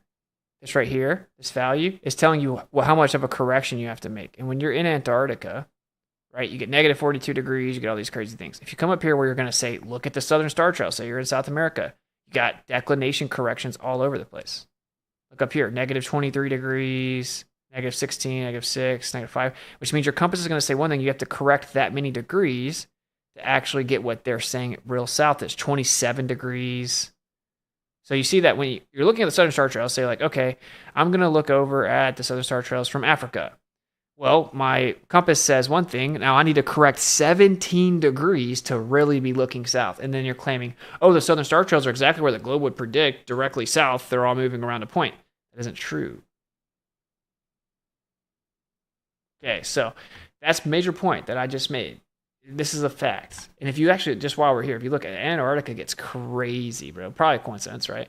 Negative 47, negative 76, negative 112, 171, which means that's almost 180 degrees. If you go to Antarctica, you pull your compass out, it'll say north, and you need to turn around and look the other way to actually be facing north. That's what your model says. That when you get to Antarctica, the corrections are insane. Negative 96, negative 112, plus 167, that the compass is like completely wrong everywhere in Antarctica. Well, that's convenient, because why is it not symmetrical? Why doesn't it do that in the north? Right? How come when we're in the north it doesn't do that? We don't see any type of numbers like that in the north. Look at the Arctic. Why are we not seeing like 180 degrees up here? Isn't that weird? Shouldn't it be symmetrical? So anyway, let's keep going. And it's been replicated even with the dome. It'll just reflect out the central part and it'll look like it's rotating the other way around. I do agree that the star trails, if you never have heard of this, you can just say that it doesn't make sense, but you have to like look into it, see some visualizations. There are demonstrations that show it. There are literally demonstrations. If you take a dome and you have star trails projected up on that dome, the same stars that you see in the center towards the northern portion, the interior portion, will actually be reflected out to the outside. They'll go the opposite way around a single point. So we've literally taken, again, listen, if you take a dome, you can take a group of stars that are all spinning around a center point. They're just spinning around a center point. If you project it up inside the dome, what happens is you'll see it on the outside of the dome, like spinning around a central point the opposite way. There aren't actually even lights there. The lights are in the middle of the dome, but all of a sudden you see this, like the lights stretched out and skewed a little bit in the south, spinning the opposite way around a point. So that's a real thing, objectively a real thing. And then I make it what I think is maybe more likely what's going on here. I might have already said it, but we'll see. This is exactly what I predicted would happen, though. No one ever addresses the falsification of the R value, and they say, look at this guy, explain the world. So we have sunsets east and west on here, you said. I slipped that in. Exactly what I predicted would happen. They never address the falsification of the radius. They just say, hey, look at this guy. No, why is that a problem for the Earth? It's all been perfectly replicated. We can predict every single celestial phenomenon. Actually, Shane modeled it all out for you guys because you love models. And then, of course, See, I'm trying to fit in so much in 2 minutes. It's insane. That show it. This is exactly what I predicted would happen, though. No one ever addresses the falsification of the R value, and they say, look at the sky, explain the world. So we have sunsets east and west on here, you said. I don't know, why is that a problem for the Earth? It's all been perfectly replicated. We can predict every single celestial phenomenon. Actually, Shane modeled it all out for you guys because you love models. And then, of course, to try to make it in the 2 minutes, we have very simply, like I said, and this wasn't addressed, there's two different words. One is used for ball or sphere, and one is used for circle. Isaiah specifically. Okay, so I will take this time to actually do this. So, anti-crepuscular rays. So these are called anti-crepuscular rays, and what it is even though, so you'll see these rays here, you see how they're like diverging out. It looks like, oh, the sun must be right here, right? The sun will actually be setting in the opposite direction when you see them. It's very fascinating. Let's watch the video. So you see, it looks like sun rays. See, the sun's over here, right? It looks like the sun's over here because you see all the rays coming from it. See that? Now watch when he follows these sun rays. Okay, look, clearly it looks like the sun's right here and all the rays are coming from it, right? The sun's setting over here. If you follow these sun rays, look, he's going to follow them up. You see, he's following the sun rays up. It's curving over his head, curves back down. Now it looks like they're all converging right here. So which way, where's the sun? So it shows that it looks like the sun rays. I don't know. I never know why people just laugh and dismiss this because it's like I don't know. Most people say that it doesn't even exist. It's so weird. We're watching it right here. We see the sun is setting over here and you see all the rays converging. He follows it up.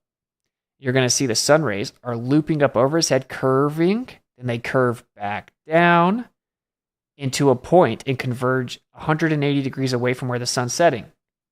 That shows that perspective makes the light look like it's converging down to a singular point, even though actually the light source is in the opposite direction.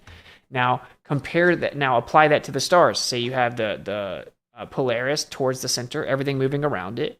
If you were to look out to the outside as everything's spinning counterclockwise, east to west, if you looked out to the south, as you reach the limit of your perspective, like we did in that video, you're going to see the sky look like it's converging to a point, even though it's not. It's actually converged to a point in the north, right? But when you look to the south, your perspective is going to make it look like it converges to a point. Well, since the sky is spinning, what are you going to see? You're going to see all of the stars converging down to a point. You're going to see them look like they're spinning the opposite way because you're looking the opposite direction. Which means on a flat Earth, due to perspective, just like we have anti-crepuscular rays, it would look like there's a convergence point in the south, whichever direction you looked in the south. It wouldn't matter. You look in the south over here, look in the south over there, whatever. You're going to reach the limit of your vision. The stars are going to start to compress, and they're going to spin around there. When it comes to the specific stars, we see that they're actually not exactly south, right? They're south, southwest, whatever, when you can see them at the same time. So long story short, this is absolutely not a refutation of flat Earth. And like, if you think it's a refutation of flat Earth, you would have to say that anti-crepuscular rays don't happen or aren't caused by perspective or whatever. So most people don't know about that. Now you do. So it's not just like making stuff up. It's like, no, well, if we're on a plane Earth, we would actually expect perspective to make things look like it compresses down. Also, inside of a dome, you can have a reflection on the outside and it'll spin the opposite direction. These are just facts. Now you would say maybe that's convenient. It matches the globe. Well, does it match the globe though? Because to make it match the globe, they have to claim that you're looking directly south and it's symmetrical. But then when you look at your compass, it's so far off that they could just make the corrections. You don't have Polaris to go off of to know where north is. They could just make the corrections, take the apparent position of the sun, claim it's actual. There's no way to truly determine exactly where south is. They make these major corrections and then claim to be looking south. So it doesn't even necessarily match the globe. And then a lot of people think you'll see that cartoon where you have three people looking opposite directions at the same time. How do all these people see the Southern Cross or the Southern Star Trails rotating around a point at the same time? They don't. It's not even nighttime at the same time as that picture. The picture's ridiculous. There are southern continents you can kind of see it, and you would look at a flat Earth, but like they're kind of looking in different directions. Everything's converging to a point. It's just converging to a point. And there are many options, right? There are like quadrant, like literally could be like quadrants projected out from the center, right? Because of the reflective effect within a dome or within a torus field. And a lot of this has been demonstrated with physical demonstrations. Now, do I know exactly how the sky works? No. But to claim that this proves the Earth's a globe, when actually you have to make tons of assumptions, the declination of corrections were made assuming the Earth's a globe, and they're insane. They clearly hid the south is bigger with the corrections when you really look into them. So like we can ignore all the physical evidence and the measurements and refutations and falsifications of the radius value because I can just look at the sky and beg the question and then just start nervously laughing and saying nuh-uh to the real life answers I'm giving you that are provable. So I took time to answer that one because it's what everyone thinks is this huge gotcha. It's not. He didn't even make the good argument. He said like, oh, they're going in an opposite direction when you look south. That's expected. That would have to happen on a flat earth because perspective makes them look like they're going the opposite direction. The stronger argument, which I gave him because I was acting in good faith, was that they go around a central point. I just explained that pretty extensively. So now you guys know. And like I said, what always happens is we run away from the falsification of the radius and we're like, look at the sky. How does everything in the universe work? Typically uses different terms, right? And one of which he uses for the Earth is a circle. I don't care what American English Dictionary said 200 years later. That doesn't change it. All right, we're about to send it back over. And I want to do a follow-up, just like I did with him with the church. Like, because there's questions I have with the flat Earth model. Austin, how do you explain that in the southern hemisphere the days are longer in the summer, shorter in the winter, and they have allegedly, I've never been there, but allegedly there's 24 hours of daylight when you get close to the South Pole. When you get really south and Chile, like would that mean the sun would have to go faster on there? Like that to me is pointing towards a heliocentric. And how would you clarify that? Like how would you clarify the very long days in the southern hemisphere in the winter and the very short days in the in our summer?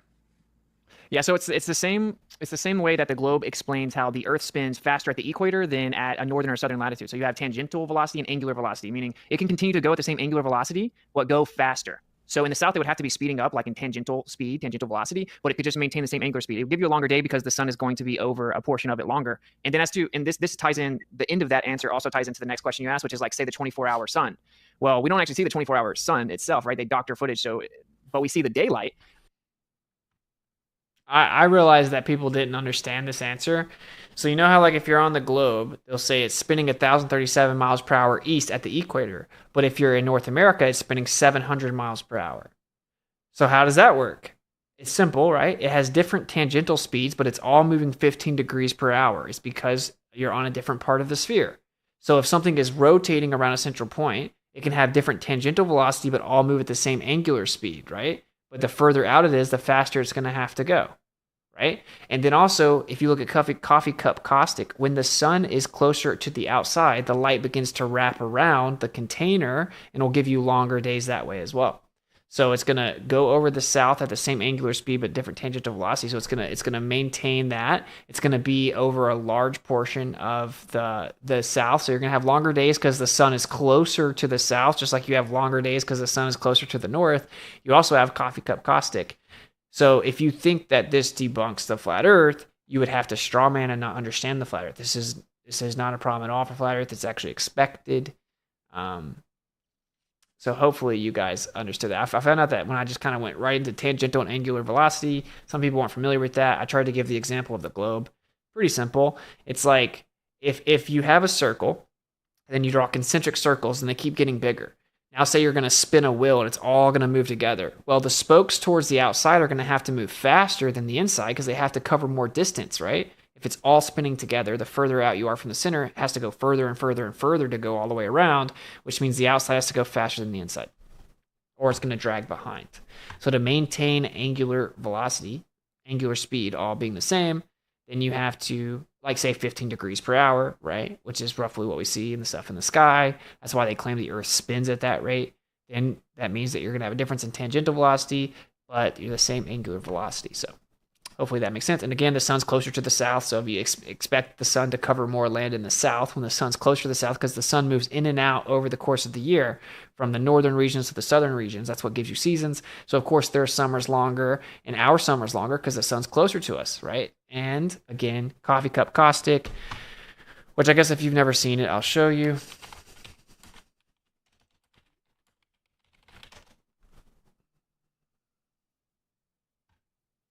This is called coffee cup caustic. So when the light hits one side, it'll wrap all the way around the container.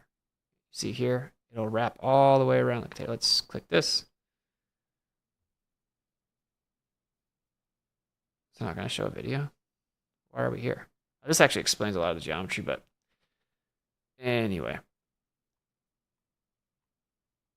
Coffee cup caustic, it starts to go around the rim. I've done this in my room, right? I have a dome. You can make this, like, you can make the whole southern portion of the flat Earth model with the dome light up.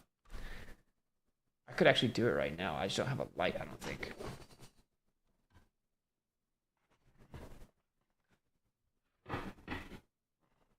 But yeah, it's not going to be dark enough to see it. If you see here, if you light this up, you might can see it. I totally think it's worth doing this. I'm going to do it. All right, look. Okay, if you look at this right here. Okay, watch. We're going to have the sun. So in the north, in the summer of the north, right? It's going to move like this.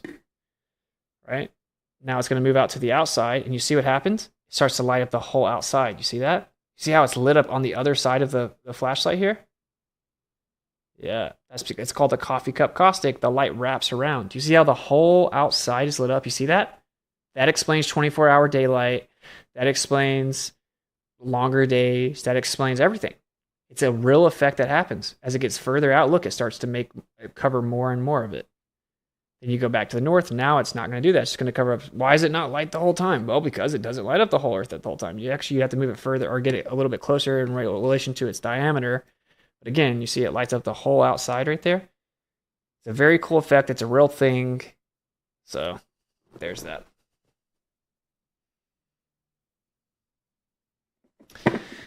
Oh no, you just made that up.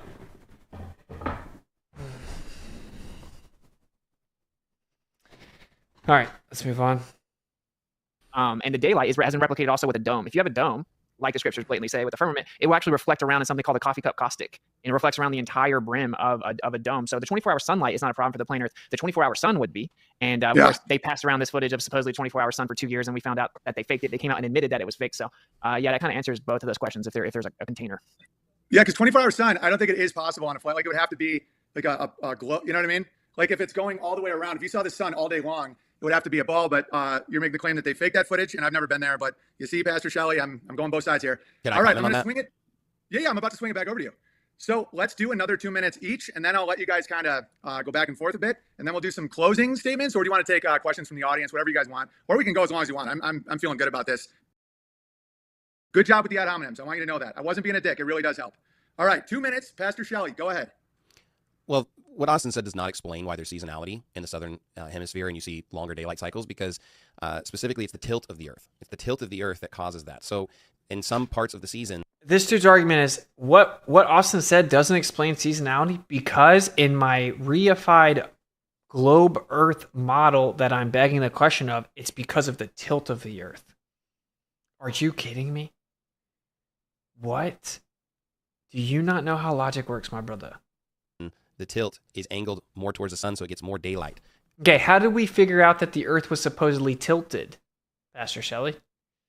Because we saw that the sun is actually moving around in a path that's at an angle. We see the sun is actually at an angle in the sky, and it moves and it creates an analemma. So to say that the Earth is a globe that's spinning and moving around the sun, you have to claim that it's going in a specific ellipse path around it, elliptical path. Then you have to claim that the Earth is tilted, making it look like the sun is tilted. Okay? So literally just even invoking the tilt of the Earth is just grossly begging the question, when in reality what we see is the sun moves on a tilt, and you're claiming, oh no, that's an illusion, it's because we're tilted, we just can't tell. And that has nothing to do with my answer at all.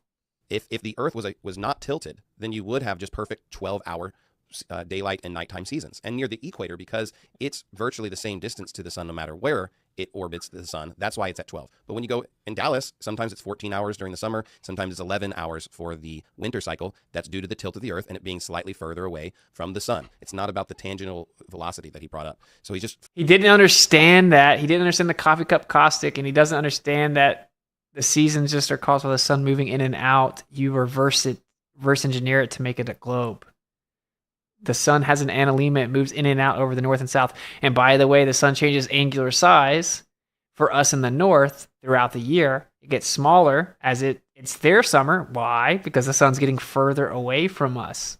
That's why the sun noticeably changes angular size throughout the year. In our winter, the sun is smaller in the sky because it's moved out to the south. and given them their summer, then it comes back. So what they had to do was say, oh no, actually the earth is tilted and the sun is actually further away during our summer, and then we're actually going an ecliptic path around the sun. Trust me, bro. And time slowed down to make it where you can't figure that out, but trust me, I figured it out. I'm a little grabbler, and I showed you with the math I stole. Like, when you really represent this story for what it actually is, it all unravels. Flat wrong, even on our viewpoint. Specifically when it comes to Isaiah 40:22, I just wanted to comment, because if you read the 𝐤𝐸, which was translated in 1500s, they translated Isaiah 40 verse 22 as the globe of the earth. The 1602 Purificada, the Spanish Bible, said el globo de la tierra, which means the exact same thing, globe of the earth. If we look at the King James, where it says circle of the earth, we all understand that we don't live in a two-dimensional world. And so that's why it's relevant what that would mean in a three-dimensional world. And I brought up... No, you get more time. It's 30 seconds. Go ahead. Okay, sorry. At three-dimensional world, warning bell. It's important that the sphere would be the definition so that we can understand what we're talking about here. I did want to also comment when he brought up the idea of explaining Michelson-Morley or any of these other things. He's really just not addressing the issue. When we talked about the stars in the northern and the southern hemisphere, he did not give a response that made any sense. It's very clear that if you're looking at it from two different perspectives, it would be upside down. Okay, it's been 2 minutes. So I'm going to follow up a little bit, because you're claiming He's just hand-waved dismissing my arguments. Did people actually watch this and say, dude, he crushed Austin? He's just saying, nuh-uh. He isn't responding with any substantive specificity at all. Like, dude, I know way more about Michelson-Morley than this guy. Can we just be real about that? Does it mean I'm right? Does it mean my conclusion's right? No, but it means to just say he's just wrong isn't going to cut it. You did that with every argument, bro. And I explain, like, if I gave you 10 grand in that moment to still man my explanation of Southern Star Charts, you wouldn't be able to do it because you weren't listening. My explanation literally and objectively does explain it. So you'd have to explain it logically with specificity why it doesn't explain it. That's how debate works. You can't do you know how easy it would be to win a debate if it was acceptable to just say, no, he's wrong about that. No, he's wrong about that. No, I promise he's wrong. I don't really remember what he said, but it's wrong. He knows more about that than me. I don't really understand why he's wrong, but I know for a fact he's wrong. Nope, he's wrong. No, he didn't really address that to my satisfaction. It can be dismissed. That's the stupidest thing I've ever heard. he's not giving any argument. But, like, what's your evidence for the tilt of the earth? You just stated that as fact and said he was wrong. So what is your evidence that the tilt of the earth is why the days change, the seasons? Because obviously I learned that in school. We all know about the tilt of the earth. How do you state that as a fact, and what is your evidence? So there's multiple evidences. Number one, half of the year, the North Pole is... That's observation. I'm not trying to be rude to cut you off, but evidence isn't an observation. So technically, I will say here, this is where it's like Owen's debating him a bit. And so, I'll happily grant that. It does appear that way. You say there's a longer day in the northern hemisphere. That isn't evidence that the earth is tilted. That's an observation. And then you make a hypothesis. And then you're supposed to do a test, an experiment. And then you're supposed to get a theory, test the theory. That's actually the scientific method. When you say the stars look different, it's a globe. That's actually the first step of the scientific method is observation. Then you make a hypothesis. Then you prove the hypothesis. So what is the evidence that that the earth is tilted? Well, the way people did calculate this was based on observations of daylight being different. So if I can calculate the difference of how much daylight there is, then I can calculate the tilt of the earth and seasonality and the fact that we have summer and winter and the fact that we have... That isn't what happened, dude. We saw the analemma, the tilt, the angle at which we observe the sun throughout the year. And then we just took that angle at which we see the sun and claimed that the earth is tilted at that angle. And yes, of course, the angle of the sun in the sky is directly relative to the seasons and its position because it moves in an analemma over top of us.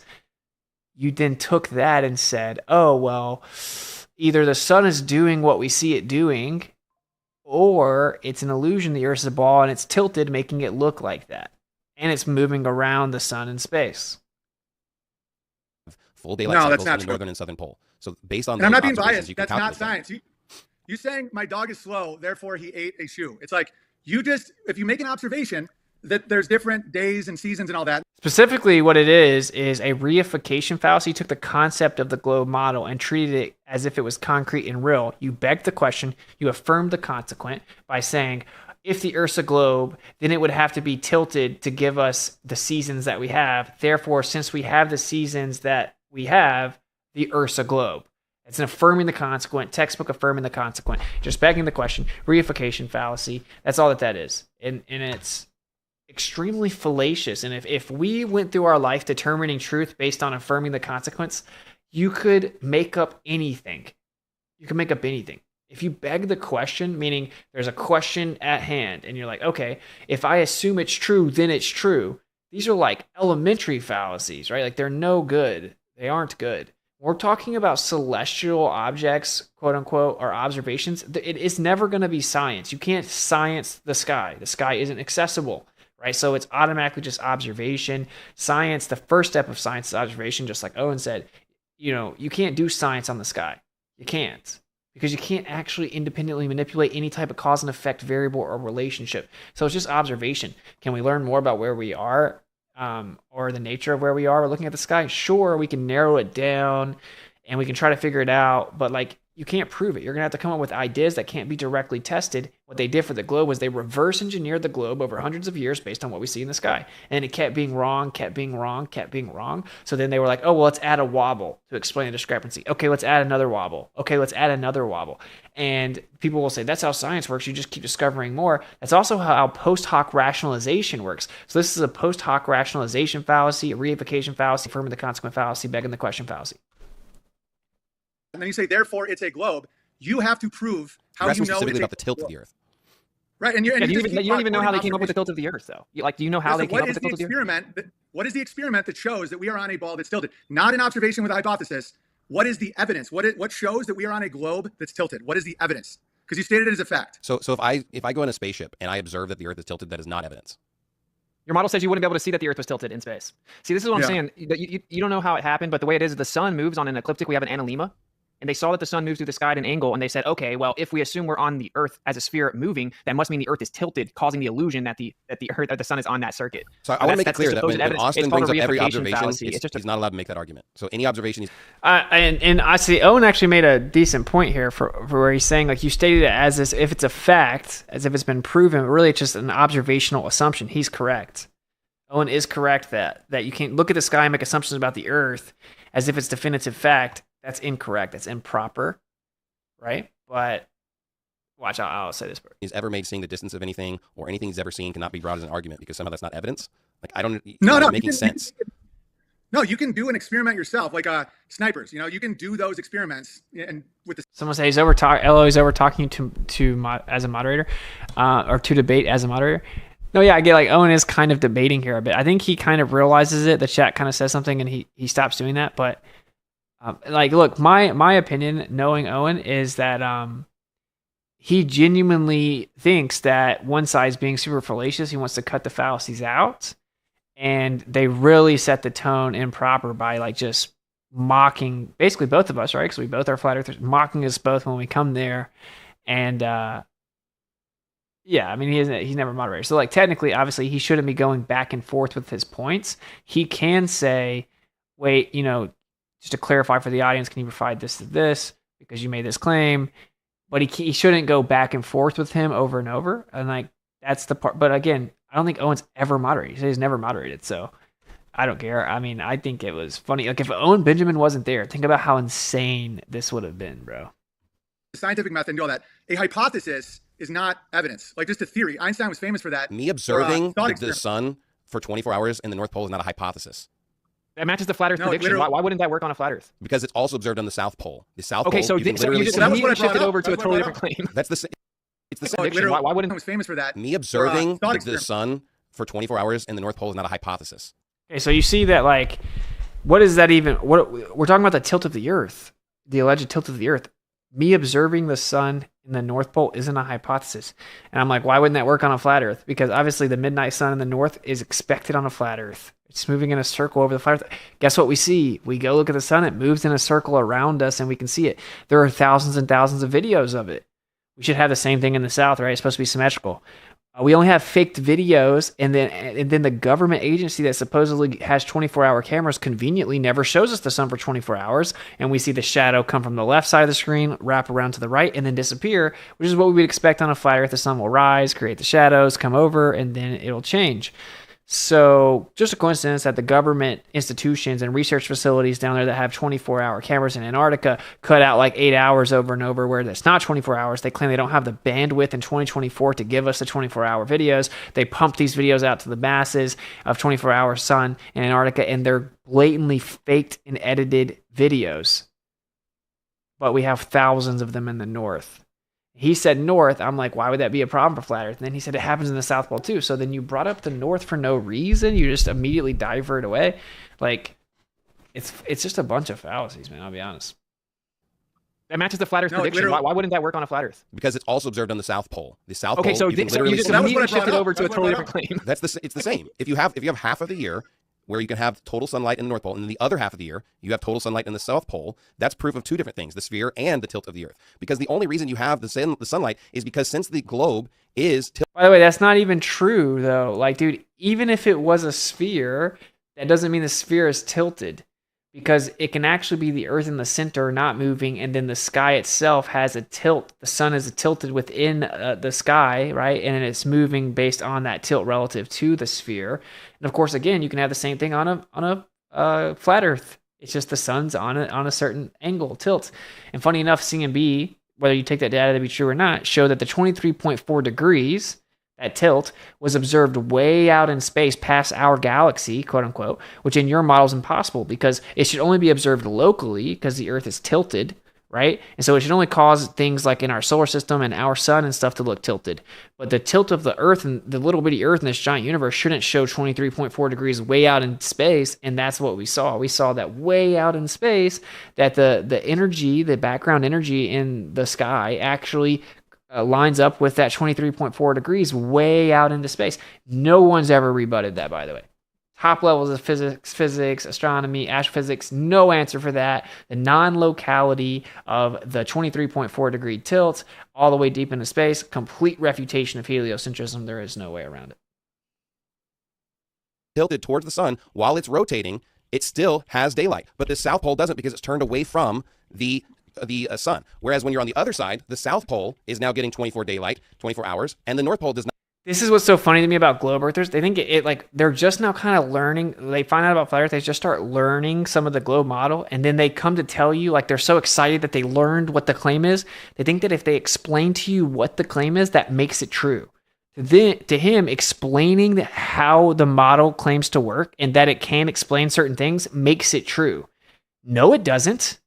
What are you like? The question is, can you provide evidence that this model's true? And they say, well, here's how it works in the model, therefore it's true. It's like, that's not how this works. So that's all he's doing is like giving us a second grade lesson on how seasons work in the globe model, as if it's evidence of it. And it's like, no, the evidence shows that the sun moves on an analemma over top of the Earth, goes from the north to the south, changes angular size because it gets further away from us as it goes to the south. So it gets smaller for us in the north during our winter, and it goes in and out in an analemma, right? And gives us seasons. You say, oh, well, it looks like it's on its own path on the analemma at a tilt, but actually it's an illusion because we're flying around space, just can't tell. And then we're tilted, we just can't tell. And we're on a sphere, and we just can't tell. And so it makes the sky look like that. And the sun looks like it's moving, even though it's actually not, because we're spinning, we just can't tell. That's your claim. So just saying, well, if you assume that everything's backwards and an illusion, then my model would be true. Therefore, my model is true is insane. Not have 24-hour daylight. This is observed by people in Alaska and even parts of Russia, and specifically in the North Pole. It works on a flat Earth. And the South Pole. No, it doesn't work on the South Pole. Boys, let me just interject real quick, just to get us back on track, because that is a valid model. So I'm just going to ask you this, Pastor Shelly. Let's say that is true. Like what you just described, I understand. That makes sense. That is a possible model. I want to hear what your opinion is. Do you think it is possible that there is another possibility that explains the phenomenon you described, or does it have to be the tilted globe? Is that the only possible answer to that phenomenon you witness?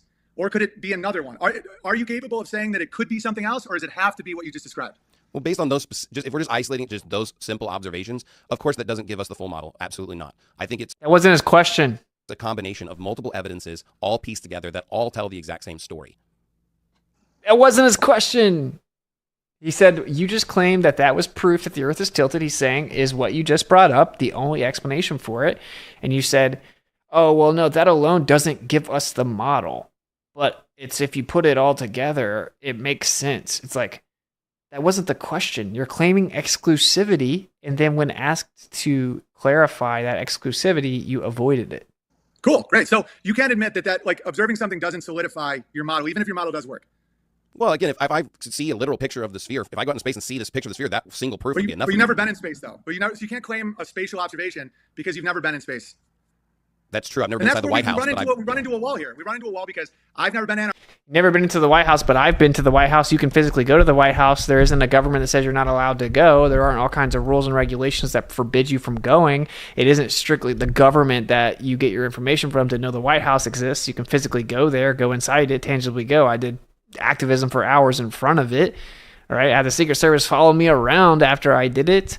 It's not like, oh, there's supposedly a house that's white and the president lives there, but no one can find it. No one can see it. It contradicts all evidence and experiments. Where they say it is, no one can see it, but the government says it's definitely there. And it's just an illusion that you can't see it. But the government says that they occasionally can see it with special cameras, and they got some pictures for us. And these pictures have to be photoshopped and have to be CGI. And then they don't tell you that they're photoshopped. And then you can catch them faking Photoshop a house into a background that wasn't actually there, but you have to trust that somehow it is actually there and that the pictures are real, even though they even admit that they're not real, and therefore that's proof that the White House is there.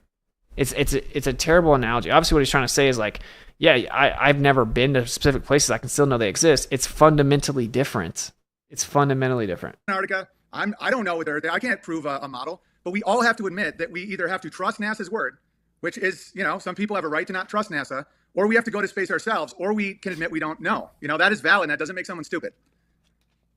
Okay, let's swing it over to Austin. Austin, I don't know, 2 minutes, make an argument, and then Pastor Shelly will go back, and then, we'll go from there. I think we're really accomplishing something here today, fellas. The people in my chat are saying that everyone's doing good. Everyone's being respectful. The key is respect, man. That's it. Like, as long as we're not yelling at each other and saying everyone's stupid and everyone's evil, this is a win-win. All right, 2 minutes. Austin, go ahead. Yeah, so we see the sun move around us 360 degrees in the north, right? You can take trips and cruises to go see it. That's exactly what's expected on a flat Earth, right? Because the sun is just moving the seasons on the flat Earth as the sun moves in and out. Now, the exclusivity would come with the south. Well, you can't book. There are millions of videos of the sun doing it in the north. There are cruises you can take. Can you take a cruise to go see the 24-hour sun in Antarctica? No. We've actually called and asked if none of them exist. Are there millions of videos of that one? No. Can you freely and privately explore there? No. You can only go to approved guided tours. I know a former NASA employee that was stationed there for 6 months said you never see the sun itself in the sky for 24 hours, and he was there during their summer 6 months. So we would need actual verifiable evidence of that claim. Obviously, I don't believe in the claims about going to space either, because we've caught them faking things. And if I catch you faking things, and you're a federal government agency, your kind of MO is to fake things, why would I, What's it? Would you debate Destiny? Yeah, sure. Why not? build my entire worldview upon you doing that? What I want to know is how we're shooting radio waves thousands of miles horizontally over large bodies of water when the curvature of the Earth should block the radio waves, right? That means that there is no curvature there blocking the radio waves. That now falsifies the radius value. So like all these other questions you have wouldn't really matter. So we can level with each other and agree that if we falsify the radius value, it would falsify the entire globe model. And then you can maybe address the way we falsified it. That's the most efficient way to have this conversation, not just be like, well, how would you explain this? How would you explain that? So yeah, we falsify the radius value with line of sight, long distance radio wave propagation. Okay, well done, Austin. Anyone want to take bets on whether or not that was responded to? Let's swing it back to the pastor. Let's see how he wants to respond to that. Go ahead. You have 2 minutes. Eratosthenes already proved the radius of the Earth and the circumference. So I bring up that radio wave, line of sight radio wave propagations at a higher frequency that can reflect off the ionosphere, falsify the globe. Line of sight, horizontal radio waves that are observed, that are received from thousands of miles. That should be blocked by the curve of the Earth, but we can shoot them out directly straight, horizontally, thousands of miles on the Earth, and someone can receive them. There are a higher frequency that can even theoretically reflect off the ionosphere in their model. And that falsifies the radius. His response is, Eratosthenes already verified the radius. He didn't need any of these fancy devices to figure that out. But again, that's what... It's appeal to authority. I'm going to start using the horn, okay? That's the appeal to authority. That's the funniest part of the debate. This is the funniest part of the debate to me. He's just like disgusted. This one kills me, right? I'm gonna start using the horn, bro. It's so funny. Any of these fancy devices to figure that out. But again, that's what... It's appeal to authority. I'm gonna start using the horn, okay? That's the appeal to authority. It's like he's talking to a child. I'm gonna start using the horn. I'm gonna start removing the video games. Okay, I've had enough. That's so funny. Oh man. I mean, technically you could say it is an appeal to authority, right? Because he said Eratosthenes did it, and he didn't like say specifically that it was the test or the evidence. More specifically, the problem with it, because you can do the test today, is that it's like a begging the question, affirming the consequence. Like if the Earth's a sphere, you make a bunch of assumptions, right? So if I assume the Earth's a sphere and then use spherical trig with the assumption the Earth's a sphere, that proves the Earth's a sphere. Once I can get a solution, assuming the Earth is a sphere, is incredibly circular and fallacious. But I don't know. That's so funny. I gotta see it again. Any of these fancy devices to figure that out. But again, that's what. It's appeal to authority. I'm going to start using the horn. That's the appeal to authority fallacy. When you're in a debate and you say, a guy who's dead I'm gonna start using the horn. It's so funny. 2,500 years ago already proved all this. I don't have to argue it. That's literally a fundamental logic fallacy. Go ahead. How's that Sorry not a about fact of history? It's called the appeal to authority fallacy, where you just say, this guy did it 2,500 years ago. Did you blow I don't the have horn to when do he it. appealed to Michelson-Morley, disprove the Earth is moving? I'll do it right Did you now. blow There the you horn go. then? Okay. Michelson-Morley. Well, the difference is the Michelson-Morley experiment is a famous experiment that can be replicated. So And that is a Eratosthenes is not a famous experiment that could be replicated? I don't know who I'm Describe the arguing with. Why can't I argue with Austin? No, that is true. He's correct, right? Like, obviously, he rebutted Owen there. And technically, he's not necessarily supposed to have to go back and forth, though, and I get it. But, yeah, you can replicate Eratosthenes. Neither one of them are technically scientific experiments. They're observational. One is based on tons of assumptions. One is very precise measurement with interferometry. Admittedly, everyone that understands the test knows that in order for it not to detect the motion of the Earth, you're going to have to invoke something like relativity. And that's why it flipped all of physics upside down. It's been replicated many, many times with higher and higher precision. Dayton Miller did it many, many times. It's a measurement, not a scientific experiment, and it's been replicated. So you could say the same thing for Eratosthenes, right? You could say, well, you can replicate that test now, and you could show that it's a sphere. That's not really the problem, actually. The problem is that it's just assumption. It's like if I assume the Earth's a sphere and I assume the sun's super far away with parallel rays, then I can assume the Earth's a sphere.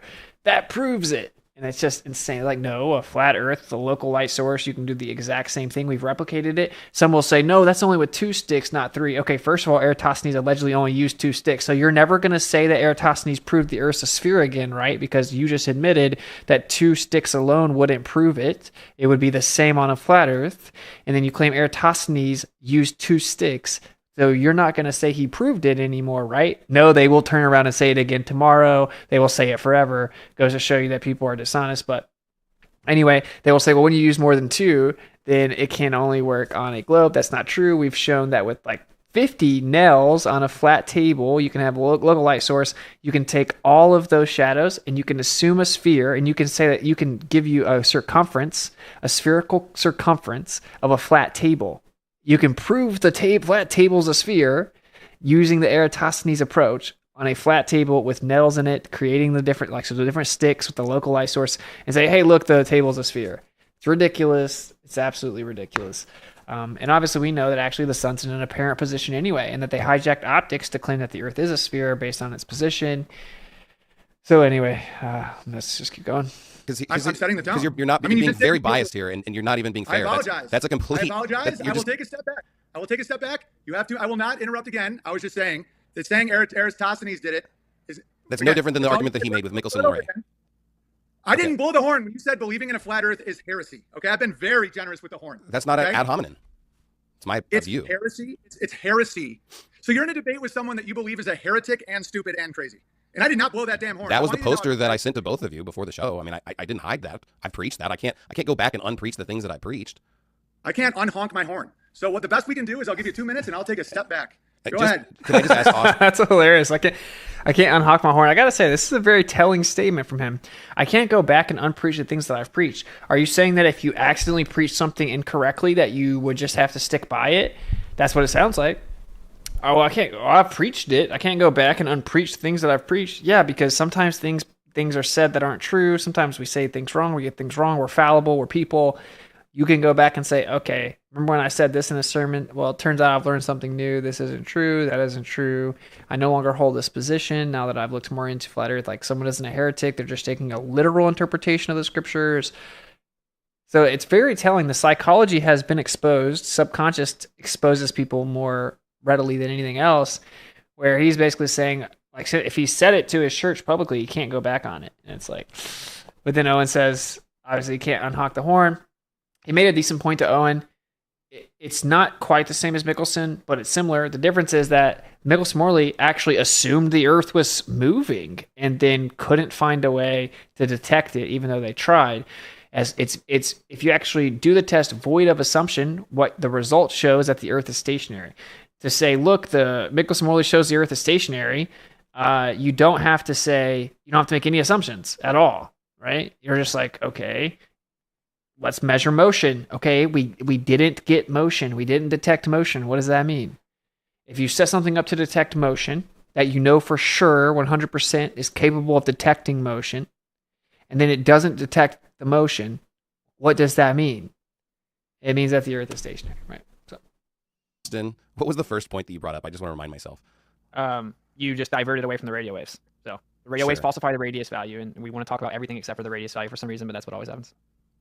Again, I don't know that it matters if we focus solely on the radius when we have plenty of other proofs, specifically of the spherical Earth. I've already explained why. If the R value is wrong, the entire thing's wrong. You're going to avoid the radio waves again because obviously you don't know about them. Or when it comes to the orbit, such as seasons. And again, there's so many different things that I would love to even just show on the screen. I don't know if we're allowed to do that now or whatever. But when it comes to observing things in Antarctica, it was brought up multiple times that you can't go there, you can't see it. There are people that have circled Antarctica. They took a voyage from the southern tip of South Africa, and they circled the entire Antarctica and then sailed down into Did they Australia. circle it or did they orbit? Did they orbit? I'm just kidding. Go ahead. Sorry, They circled it. And so Okay. specifically, there's pictures, video, there's all the different information about that specific event. So again, all their side's going to say is that this is just fake. Everything's fake. Everybody's an actor. All of it's CGI. But it's just like there's so many people. That's a lie. First of all, their side is a stereotype. And you can do that more so with the globe because there's an official model. So you can accurately represent the globe model. Like, well, if you're defending the official model, then you're limited to what the official model says. You have a little bit of leeway if there are competing theories within that model. But when you say like their side is just going to say that's a stereotype fallacy. And further, no one says this is all fake. What we say is, what? Have you ever looked at it mapped out on a flat Earth? That doesn't disprove flat Earth at all whatsoever. If you actually look into it further, you're going to see it takes them way too long to go the short distance that's supposed to occur on the globe, right? So that's a straw man fallacy. That are physically disproving their claims. There's a guy who doesn't have anything to do with this debate who literally filmed a 360 view of Antarctica, and you can watch the sun go around in a 360 view, which would instantly disprove their claim. So there's plenty of evidences. There's plenty of people that have pointed this out. It's just they want to. It's just insane. Like, but you're so far away, you don't even see the coast of Antarctica, and it doesn't even matter. You can map that out on a plane. You should have researched that claim, man. Ignore that evidence. Okay, that's a valid point. Austin, how do you respond to the fact that there are people who have recorded a 24-hour sun and they've traveled the circumference of Antarctica and they put it online and they appear to be unbiased? What say you? 2 minutes? Go ahead. Yeah, so I actually know all about, you have to look all into that trip and just map it on a plain Earth. It's not impossible on a plain Earth that they sailed in the south. It's not like they could see Antarctica the entire time. That's not how it worked, right? So they assume the Earth's a sphere and they sail there. And actually, if you look at the trips that do that, the boats can max out at like 30 knots and they're in races. But for some reason, when they're in the south, they're going 4 knots. And that would make perfect sense on a flat Earth as the distance is much greater, right? And so they're traveling further and they're determining their speed based on distance over time, assuming it's shorter. So if you actually look deeper into those paths, it's actually kind of leans towards the flat Earth position. The 24-hour sun, I've always been very honest about that. You're right. If it's exactly the same as it is in the north, that matches the globe perfectly and not a flat Earth. Okay, but then they posted this video out there and everyone went around, oh, flat Earth's over. We dissected it and saw that they looped it around. Actually, they added the beginning to the end and looped it back around, and we pointed that out and everyone gaslit us. They didn't fake that. They ended up coming out and admitting, yes, we faked it because we didn't have the full 24 hours. The important part there too is we noticed it was fake. We proved it was fake. You can easily prove it's fake. Check this out. They went around spamming it everywhere. Haha, flat Earth debunked, stupid flat earthers. Here's proof. The sun 24 hours, whatever. On its face, it's insane. People will make their entire worldview decision based on someone claiming a video is real. Like, videos can't be fake. Here's a video of Sasquatch. Here's a video of unicorns. Here's a video of Santa Claus. That's ridiculous to think that, like, oh, a video, it must be true. Videos can obviously be faked. And what people say is prove it's fake. That's called shifting the burden of proof fallacy. That's shifting the burden to the party that challenges or denies the positive claim being made. You're making the positive assertion that someone went and actually did this, and then we're saying, we don't necessarily buy it. Videos can be faked. Even on its face, it's a ridiculous thing that's legitimate proof of anything. That applies to alleged space videos and pictures as well. And it gets worse when you catch them faking it. Now you're like, we definitely can't trust these sources and these videos because we've caught them faking it.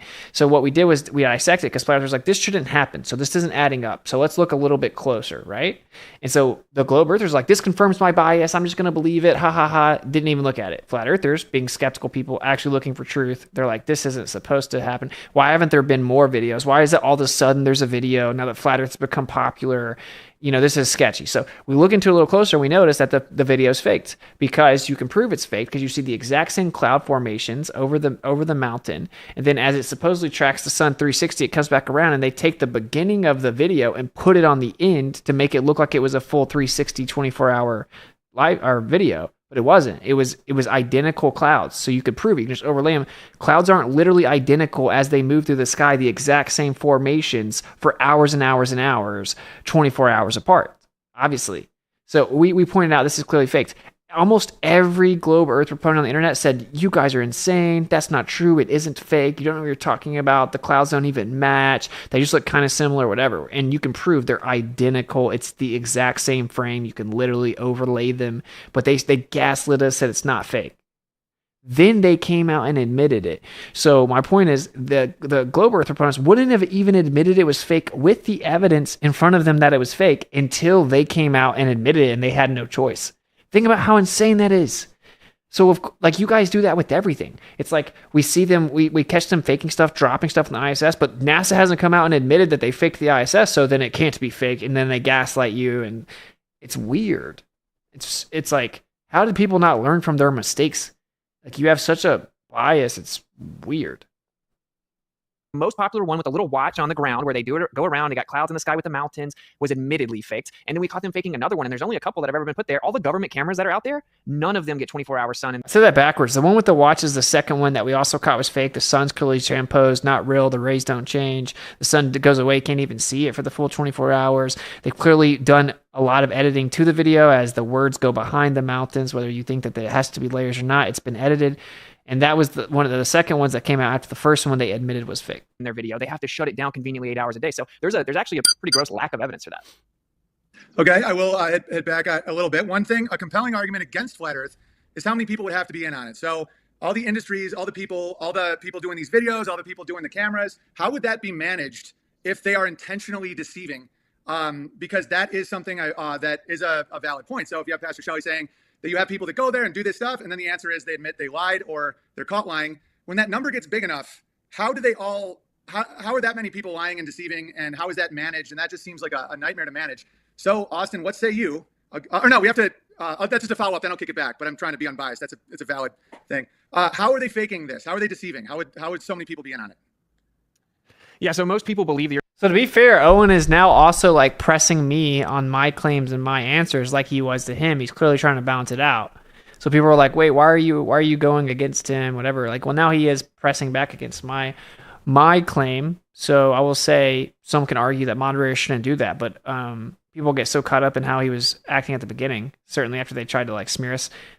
Owen is like now throwing alleged flat earth debunks at me, and he's pushing back against my evidence. So I think he is evening it out here, where this assist style moderation, like it or don't like it, he is pressing back against both sides. Here's a globe, almost no one's in on it. Like, yeah, if there was a really large amount of people lying, wouldn't it be feasible? It would remain a lie, right? Someone would spill the beans or whatever, which actually some astronauts even have come out and said, we've never been to space, no one's going to space, they're lying, and the Earth's flat. Literal former Soviet astronauts. But the government, right, they have Polish astronaut and a Russian astronaut have come out and said that. One said, yeah, the Earth is flat. I didn't expect this question.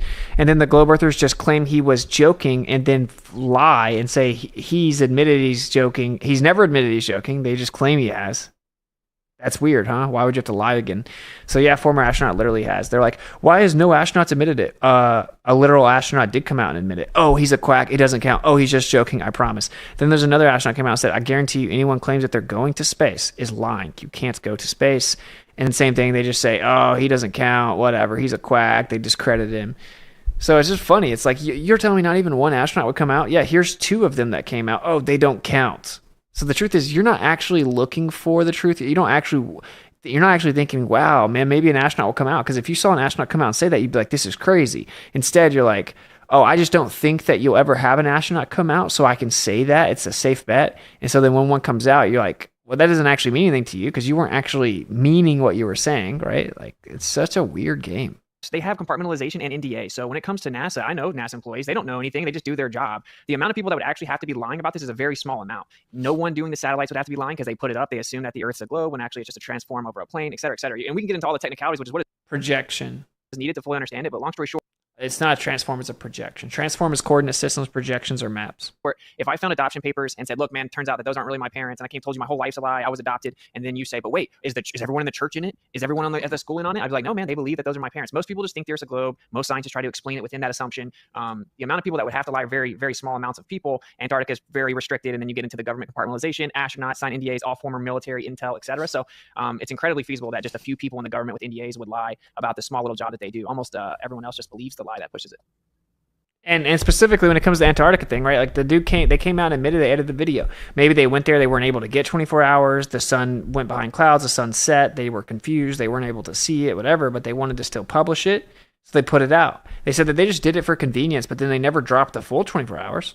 So like, do they think the Earth's actually flat? No, maybe they're just confused. Like, wait, why didn't we see the 24 hours? What's going on? Whatever. They didn't consciously try to push the globe, and they actually did come out and spill the beans, right? They said, oh yeah, we faked that. So the argument doesn't hold up at all. And when it comes to the sellers, what? They're going based off the projection of the globe, the longitude, latitude projection of the globe, and then they're determining their distance based on that. So let me explain that part real fast. None of the sellers are in on it. Actually, again, there's been a seller that does that sailboat race in the South, come out as a flat earther and say, what I observed doesn't match the globe. The Earth is flat. So people were like, why does no one come out about these things? People literally do. And guess what? All of them get ridiculed, ostracized, attacked, fired. So then why would you expect to see more people come out about it? Whenever you see stuff like what happened with the pandemic, any doctor that tried to speak up got completely ridiculed, had their entire livelihood destroyed. So of course, a lot of doctors just kept to themselves once they saw what happened to other ones. Why would they come out and ruin their whole career? Now, I would say you still should. You should show honor. You should take the consequences of it. Right? And that's why it's so funny. They try to call us con men and stuff for talking about flat earth. It's like, no, it takes a lot of integrity to publicly speak about flat earth because you get completely ridiculed, ostracized. You can have 180 IQ and someone will tell you that you're stupid and the whole group will agree and they just get to call you names, belittle you. If you're a flat earther, you can do whatever you want to the person. As long as they're a flat earther, you can do whatever you want and you don't have to hire them, blah, blah, blah, right? You can just, the way that they treat quote unquote flat earthers is just ridiculous, pure degeneracy. And the same thing here, right? Like this guy comes out and says, I do the races in the South. I've been selling my entire life. He's a professional in these races that they're literally talking about and says, dude, you see the twilight zone, the twilight time is faster. It's shorter in the South. You can tell that the maps don't match, don't work at all. You can tell that we're going further in the South. It's like we're still going fast, but it's taking longer. And that's because they assume the Earth's a globe. They assume the path is on a globe. That means they assume a distance. Then it takes way too long to go that short of a distance. And they're like, what's going on? We must just be going really slow. And when you're out in the middle of the ocean, determining your speed is very difficult, right? You have to use speed equals distance over time. You assume a distance, you measure the time, and then you say, okay, I must have been going this speed. When they do the same race in the North, they go really fast, closer to 30 kilometers. Their top speed is the record. When you go to the South, the record or average speed is like 4 knots. Why would they go way slower in the South? It's because they're traveling way further and think they're traveling a shorter distance, and that's how they're determining their speed. So in all of these scenarios, the Antarctic circumnavigation, the southern boat races of circumnavigation, someone has come out. Astronauts, someone has come out. The people that show the 24-hour sun, they came out and admitted they faked it. So literally every one of those scenarios, someone has come out and admitted it. And then people still just pretend I didn't say that isn't a fact that you can go fact check. Like somehow that doesn't matter. Okay, thank you. We're going to send it back to Pastor Shelley. You have 2 minutes. What say you? So the countries that claim that they went to the moon is the United States, Russia, China, India, Japan, Israel, ESA, Luxembourg, South Korea, Italy, UAE, Mexico, and Pakistan. So they would all have to be in on the scam. Witsit just talks and talks and talks, and you're here listening to me talk. You don't have to be here. 90 countries have satellites. At least one person within their government would have to know that. You have NASA, you have SpaceX. Red Bull actually had a guy jump from space, and they have videos of the globe. You have Dude Perfect. You put word salad in there, and he's sitting here listening to me talk. Think about how weird that makes you. If you think I just talk incoherently and don't even make any sense, you're sitting here listening to me do it for long periods of time. That makes you a weirdo. literally sent 𝐫𝐫𝐞𝐬 up into space, and you have the video. I can play the video right now, and they even ask him, and he clearly says that the Earth is not flat, it's round. Additionally, you have many companies making spacecrafts, satellite companies, airline companies. People have traveled to Antarctica, scientists, physicists, and astronomers. So he's invoking an anecdotal testimony as if it's proof. When I'm specifying people have come out, it isn't necessarily proof. If it's anecdotal, it's slam dunk proof for him. Right? It's crazy. Who how can you be a physicist that's studying the orbit, the tilt, and the rotation of the Earth regularly, and you're not even considering the fact that these are lies or something, or that it's flat? I mean, they literally are. I have them on my channel. PhD physicist wrote his thesis in the motion of bodies in relativity, the motion of rigid bodies in relativity. He's a geocentrist. Doesn't think the Earth is tilted. Doesn't think the Earth is moving. Doesn't think the Earth is orbiting. He's done it his entire life for decades. He's an expert in relativity. Literally got his PhD by writing a thesis on relativity. He's a geocentrist. Thinks that there's an ether. Doesn't think the Earth is a globe that's tilted or spinning or orbiting. So many of them do think about it. Again, it's like saying, why would a doctor not come out and expose what was going on in the last few years? The answer is obvious. You will be ridiculed. You'll have your entire life's work thrown out the window. You'll be called a quack. You'll be excommunicated from the entire community. Your colleagues will turn their back on you. You won't get hired. You won't get jobs. Why does someone have to ask this question? Like, to me, that is weird. And plus it's called an appeal to incredulity. I can't grasp that this many people would not blow the whistle. I can't grasp that this many physicists wouldn't pick up on it. First of all, a lot of them do. A lot of them that do don't say anything. Logically speaking, we know that's true. So many of them, like Robert Bennett, the geocentrist, didn't really say it publicly till he retired. And further, if the fact that you can't believe it or grasp it or wrap your mind around it, or you find it hard to believe or don't understand it or don't think it could be true, doesn't mean it isn't true. That's called an appeal to incredulity fallacy. I mean, it's really just absurd, to say the least, to think how many people are not even questioning their own reality, and somehow Austin or other people they have this truth that none of these people care about. I mean, to me, it seems like you're attacking all these people as if they're just brain dead idiots, because I just don't understand how I could be studying those models with all of, that's my career, literally. No, we don't. You know, you don't understand it, because you don't understand what the kinematic and dynamic equivalence of the heliocentric model and geocentric model is.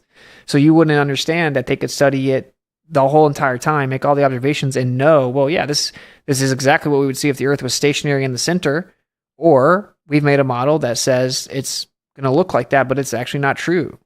So you're right. You don't understand how they could do it because you don't understand your belief system.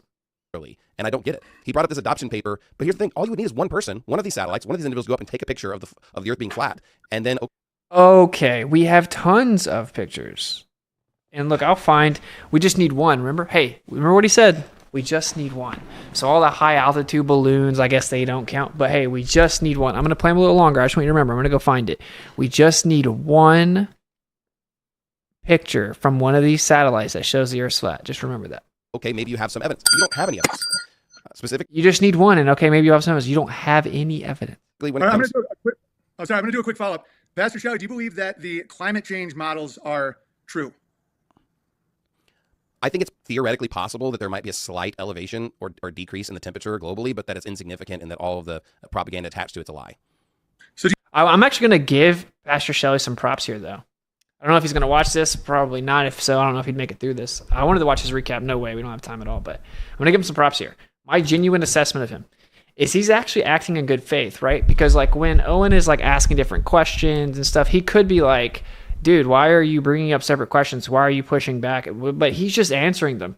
So in my opinion, he really believes what he's saying right now. Now, he's definitely misinformed. We've proven that he's grossly uninformed on a lot of the subjects in the own model he believes in. But I think he does believe it. I think that he's publicly stated it, spoken out against Flat Earth. It would be disastrous for him to go against it at any point in time, and I feel bad for him in that sense. He's under Pastor Anderson, who infamously has talked reckless about Flat Earth and said things like, no, nothing is stationary and nothing is moving. Everything is stationary and moving. Duh. It's like, oh, wow, that's so profound. It's so paradoxical. It must be profound. Or it's just stupid and a contradiction. But my point is, you see how I do this a lot too. People get mad at me. People will ask me different questions and they won't respond to my last point or allow a conclusion, and then they'll ask a different question. And so if you're acting in good faith, you can be less cutthroat and be like, well, here's my genuine opinion about that. Here's my answer about this or whatever. And he's doing that a lot. And so I'm going to give him props for that, right? I think that is actually a sign of good faith. a sign of good faith. You can be very cutthroat and be like, whoa, that's a red herring. Whoa, it's diversion. Why are you addressing that? Why are you not letting Witsit respond to what I said or whatever? And he answers his question about climate change. And I know Owen was trying to make a point here about like the analogy of basically believing what a group of people have come up with and said. But I'm going to like tip my hat to him in that sense, right? Because I do think that is true. Do you think all of the countries? And just remember, he just needs one picture from a satellite. That's all he needs, remember? Showing that it's flat. Just let me just say something when it's live. Sorry, guys. Our internet just temporarily went down. But we're going to try and bring them back on the show and keep it going. Sorry for the disruption. Let me message them.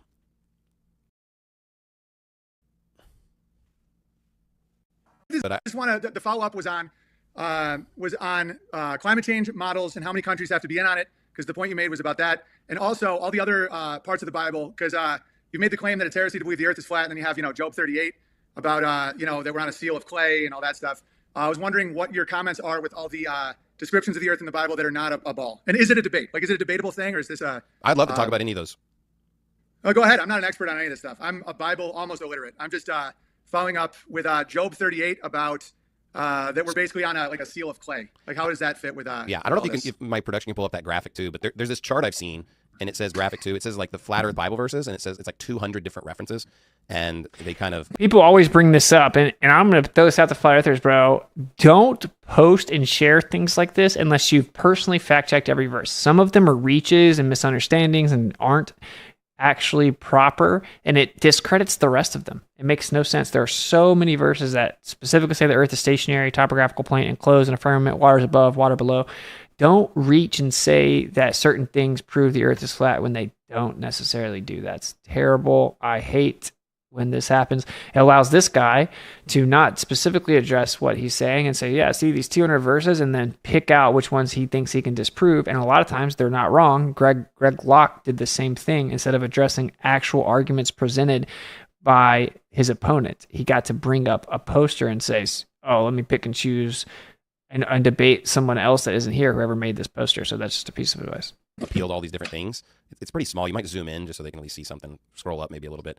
But I think what you're bringing up is Job 38, 13, verse 14, this clay under a ring seal, and I've heard that being brought up. The problem is that's just not, number one, that's not what the King James says.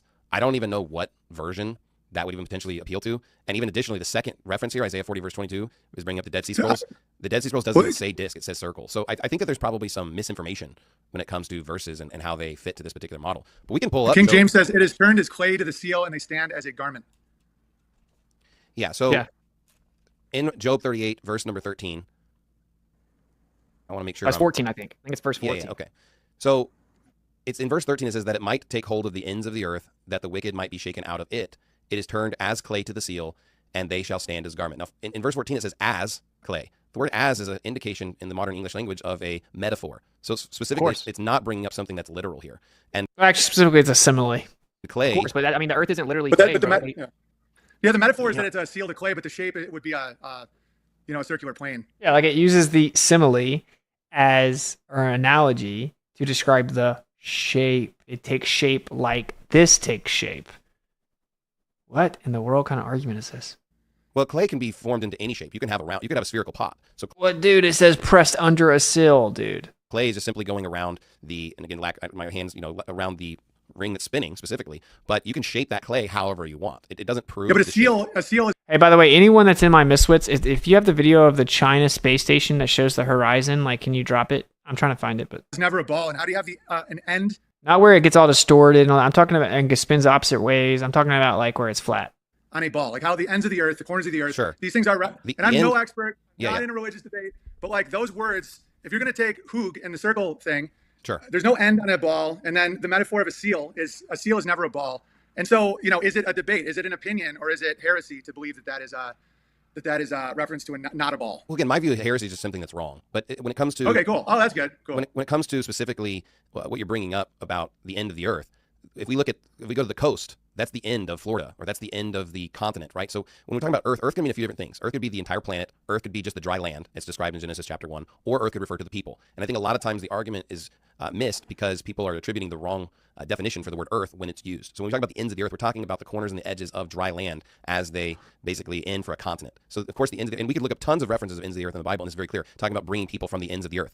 On the most of these flat earth models that I've seen, they don't believe people live in the ends of the earth. But the Bible's clear that people do live in the ends of the earth because we're talking about the edges of the coastline. We're not talking about the planet itself as a shape, because of course I agree, there's no end of a globe or a sphere, but the Bible doesn't. Yeah, can I say a couple things about this? So Yeah, you I guys agree just with go you, now. Yeah, go for it. So Earth does mean land, right? Like, and I think it's actually very profound for cosmology, because what it's saying is he rose the land up out of the water, and that we're surrounded by water everywhere.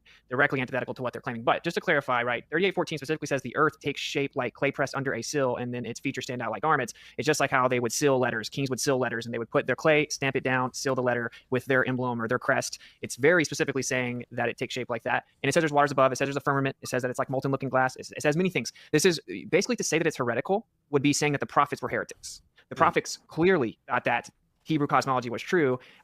This new idea that like somehow the Hebrew people didn't think that the Earth was a stationary plane with a firmament over top of it with water above it has only somehow become a thing as an answer. How's that not such a direct refutation? To say it's heresy would be saying that the prophets were heretical, objectively. Flat Earth type of push, but most people would say, well, yeah, that's what they thought, but they wrote from what they thought right at the time, with their limited understanding at the time. They wrote through that lens. But for sure, Messiah came. The Hebrew people thought this was what the scriptures said, because it does say that, right? I mean, can I ask what you mean when you say firmament? What do you mean? When you say firmament, what do you believe that is? Yeah, it says the firmament. It says it's stretched out over top of the earth like clay, or like a tent, and where grasshopper inhabits within it, and it comes from rakia, beaten out, strong as bronze, and it's described as molten looking glass. So it's described as physically holding back water. Do you believe the firmament is a physical thing? Like, is it a glass dome? Or I'm just curious what your opinion is. I think there is something Didn't I just say it was physical, brother? physical containing the earth. Yes, I don't know what it Is that what you call the firmament? Yes. Okay. So in Genesis chapter number 1, when the Bible says that the birds fly in the open firmament, what is that? It actually says upon the open, like the open face of the firmament. So it actually, the actual words that the translation comes from tells you that they're flying upon the face of the firmament. And we know that the birds are in the lower heaven described in the scripture, right? So there's layers up, and the birds fly in this lower layer called heaven. There are multiple layers of heaven, and it's all within the firmament. It says it flies upon the face of it, which makes sense. You look up, you see the birds, the firmament would be behind it. Well, I want to clarify, because in Genesis 1:20, it doesn't say that. And this is a fact. Do I have to show this? I have to show this, man. It says the fowl. Firmament. It says it flies upon the face of it, which makes sense. You look up, you see the birds, the firmament would be behind it. Well, I want to clarify, because in Genesis 1:20, it doesn't say that. It says the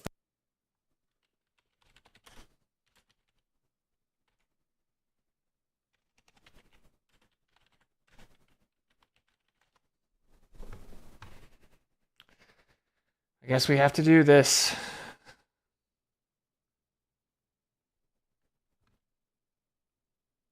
I mean, can we be honest? He has gotten everything wrong, right? So to say I lost the debate can't be correct. You can say that you think I'm wrong about my conclusion. You know that you can win a debate and still be wrong.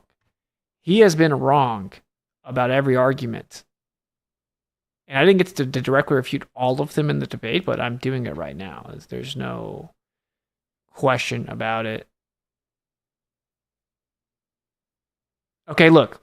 So he's looking at it right now. Doesn't say that. Okay, Genesis 1:20. And Yah said, let the waters teem with living creatures, and let birds fly above the earth in the open expanse of the sky. Okay, let's read it. Above the earth, in, above, over, upon, against. So against, right? The face. It's translated as the open, in the open expanse. No, it says upon or against the face of the firmament. The birds fly upon the face of the firmament. Of course, if there's a physical firmament containing everything and you look up and see birds, you're going to see them flying up against the face of it. Now, you see, if I didn't just so happen to know that off the top of my head, that the actual original language says the face, KJV is deceptively translated because they're trying to fit the scripture into man and what men say. He says that's not what it says. It is objectively what it says. We're looking at the language right here, right? Here's the word in Hebrew, the face. Here's the word in Hebrew, upon, against, the face. It doesn't say fly in the open. It says fly upon the face. You know this is meaning upon or against because this means the face. The way that Hebrew works is you contextually interpret it. You can contextually define it because one word can mean many things like above, over, upon, against.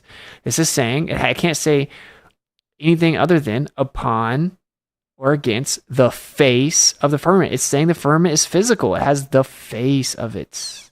Okay. So I'm glad we got that covered. Fowl that may fly above the earth in the open firmament of heaven. So the King James is saying that they fly in the open firmament of heaven. Yeah, I'm not one of these people that think that the people that wrote KJV were somehow the arbiters of truth. The original word specifically says face. Of course, when you bring up that these people defined it a certain way, they believe the earth was a globe that flies through space. Of course, they're going to define the term a certain way. I don't even argue too much about the scriptural part of it. I'm just gonna say my stance is very clear. It's blatantly that the earth is stationary, immovable, and fixed. It has pillars as a firmament separating the heavenly waters from the earthly waters. Almost every scholar will agree. I'm not appealing to them. Every scholar would agree with that? That Hebrew cosmology was that the earth is an enclosed, immovable plane. Absolutely. Can I show just some pictures of historical Bibles? Because frankly speaking, from the 13th, 14th, 15th, 16th, 17th, 18th, and 19th. This is a straw man. I said every scholar would agree that Hebrew cosmology was that there was a stationary plane inside of a firmament. He said every scholar would agree. Let me look up Bibles from recently. It's like, what? No, I said every scholar will agree that the authors of the Bible and Hebrew cosmology was this. Not that in more modern times people tried to change it into it being a globe or being metaphorical or saying that they were just wrong. Do we actually have to do this, bro? Biblical cosmology. Oh, no way. Oh. These are, by the way, these are scholars. Hebrew. This doesn't mean it's true because the scholars say it. You can just go look at the freaking words, man. The words mean what they mean. This is a straw man to bring up something from the 1600s, 1700s, 1800s. Here are Bibles that were printed with a globe in it. Here's Jesus touching a globe is what he's about to show. It's like, bro. Are we having some miscommunication issues here? I said that the actual authors of the scriptures adhered to Hebrew cosmology. All scholars will tell you, which I'm not appealing to their authority, that it means that the earth is a stationary plane enclosed in a physical firmament holding waters back. Regardless of what the scholars think, although there's a reason that they all agree, is because this isn't something that you can just lie about. Just go look at the actual Hebrew, go look at the actual Greek. It objectively says the earth is a stationary enclosed environment. Undeniably. 19th century. We have. This is such a weird thing to me, like, because most people will say, oh, well, yeah, sure, it says that, but they were writing based on what they knew at the time. But you can tell he actually believes in it. So, like, in a way, it's more respectable that people like will say, no, the earth has to be described as a spinning globe in the Bible, because that means they really believe the earth's a globe and they really believe the Bible's true. The people that say, oh, well, they just wrote based on what they knew at the time, you're saying that it's not inspired. You're saying that they didn't know what they're talking about. You're saying that the creator didn't inspire those descriptions, because obviously the creator would know what he created. So you're saying it's fallible based on men and what they did or didn't know. That's showing, really, that's like you showing your cards. You don't truly believe that it's like accurate or inspired. And then the problem with this is you're actually twisting the scriptures into what men have said about the earth, because you're assuming, you're actually placing the authority in the consensus of men, typically atheists, ironically, that created all of this, or sun worshipers. You're taking the scriptures and bending it into them. So it's also bad, but I'm just pointing out the difference. Drawings and Bibles from all of these centuries showing the spherical earth. So what you're saying is just, to me, just That's insane. not what I'm saying.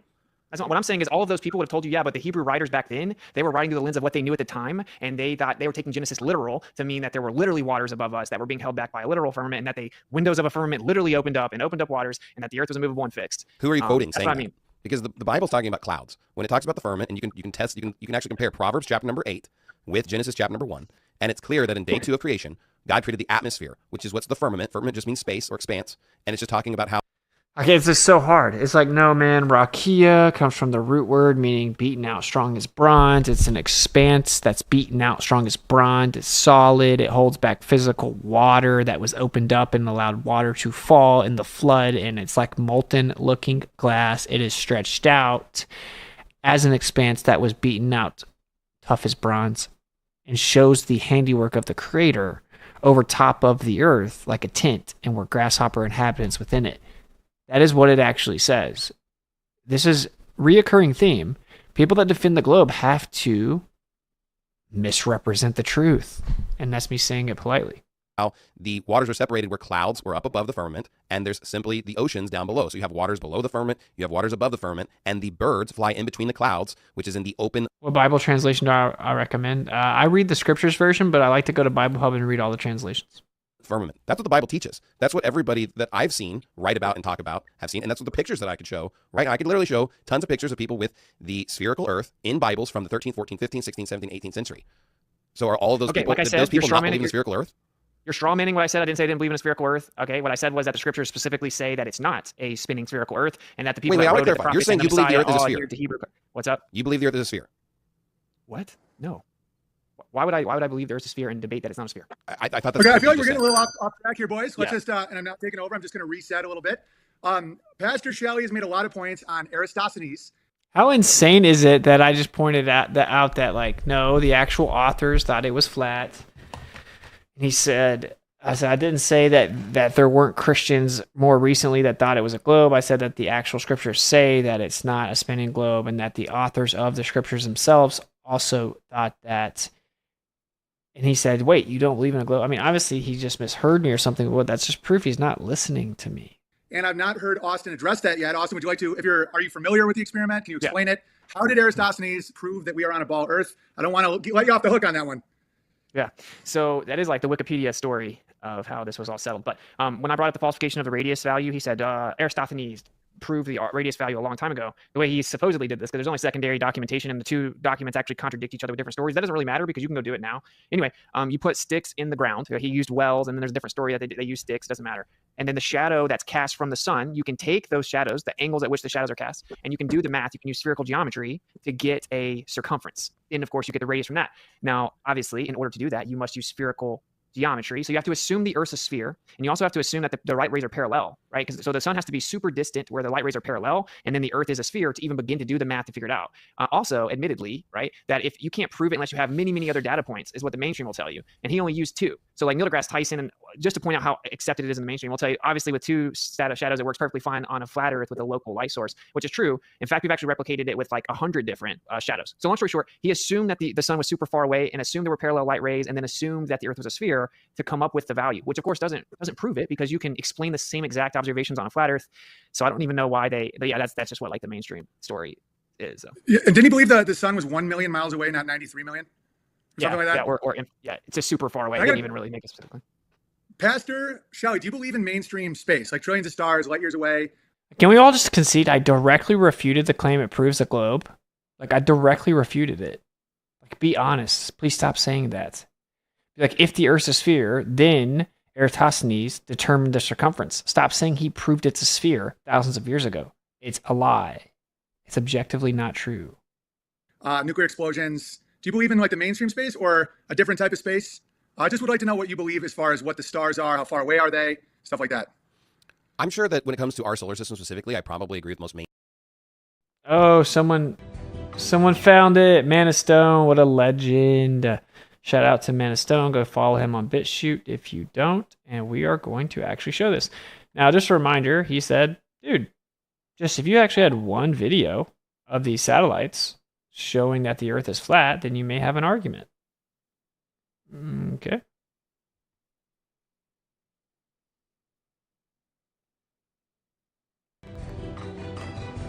Now pay attention. Watch this strap just come out of nowhere.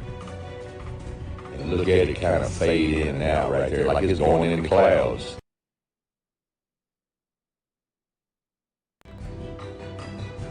Now pay attention. Watch this strap just come out of nowhere.